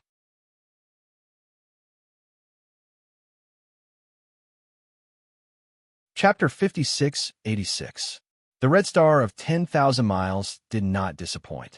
Chapter 5686. Betrayal Analysis, Urban Romance. Chapter 5686. Betrayal Analysis. Outside the stone wall, Tang Xian and the rest did not go out to take a look. They checked the backyard a few times, then leaned against the stone wall and looked at the back of the mountain. They did not enter the mountain and did not find any strangers, so they returned to the house. The scene was well protected, especially when little Bua was pointing at the spot where he had been strangled by the stranger. Yi Qian had carefully surveyed the area. Other than little Bua's footprints, there were a few other footprints that belonged to 2 people. In other words, little Bua should have seen 2 strangers. However, little Bua only said that he had seen 1 stranger. Little Bua did not mention the other stranger. He could not rule out the possibility that little Bua was frightened and did not notice that there was a second stranger. Yi Qian, who had leaped out of the stone wall, carefully inspected the area. There were 2 more footprints on the outside than on the inside. There was also a bush that had been trampled over. After blowing the whistle, Li Xian immediately jumped over the wall. "Any new discoveries?" He walked over quickly and asked Yi Qian. "Yes, 2 different footprints were found outside. There are a total of 4 different footprints at the scene. Friends, please prompt. Pay attention to the rest of your eyes after reading for a long time. 00 recommended reading. Big 1 small." Yi Qian squatted down and pointed at the footprints in the mud. He said coldly, 3 footprints that are between 42 and 44, and 1 that is around 36. 3 men and 1 woman. Li Xian, who quickly squatted down, stared coldly at the footprints left by Yi Qian's fingers. In order to prevent the people on the other side of the stone wall from hearing, Li Xian lowered her voice. "The 4 fugitives we're looking for are 3 men and 1 woman." Yi Qian nodded. "Yes, but we still need to confirm it. Come, take a look at these 2 footprints. They have solved the puzzle in my heart." The soil gave off a fishy smell, and there was also the smell of rotting vegetation. It smelled like mushrooms that were about to grow. When the 2 were mixed together, it was not unpleasant. Yi Qian casually picked up a small branch that was so withered that its bark was peeling off. She pointed at the footprints that could solve her confusion. "Come, look at these footprints. 2 of them are the same size as the ones in the courtyard." She gestured with her fingers. "Look here." Li Xian looked in the direction where the twig in her hand was pointing. Yi Qian said in a deep voice. The big footprint is facing forward, and the small footprint is stepping on top of the big footprint. This means that the suspect with the large footprint first entered the backyard, and the suspect with the small footprint entered from the back. I've been wondering why the suspect let little Bua go. When I saw the footprints, one after the other, I thought of the answer and solved the puzzle. Little Bua accidentally bumped into the suspect who went in earlier. He wanted to kill him to silence him. As for the second suspect, he should be the lookout. After hearing that something was wrong, he went in and stopped the first suspect, thus allowing little Bua to live. Come over here. She got up again and led Li Xian a few steps. They stopped at a bush that was entangled with a few trees and had formed a thorny net. Yi Qian said, "There are bushes here that have been stepped on. This means that there are people hiding here. Or we can say that there are at least 2 people here acting as lookouts. There are bushes here that have been stepped on. There are also bushes here. There are 2 in total, one on the left and one on the right." In just 5 minutes, Yi Qian had finished surveying the scene. It was also thanks to Tang Xian's timely intervention that the villagers did not destroy the scene. You're tuning into the Warrior Lore YouTube channel. Don't forget to subscribe and join us on this journey to catch the most captivating stories.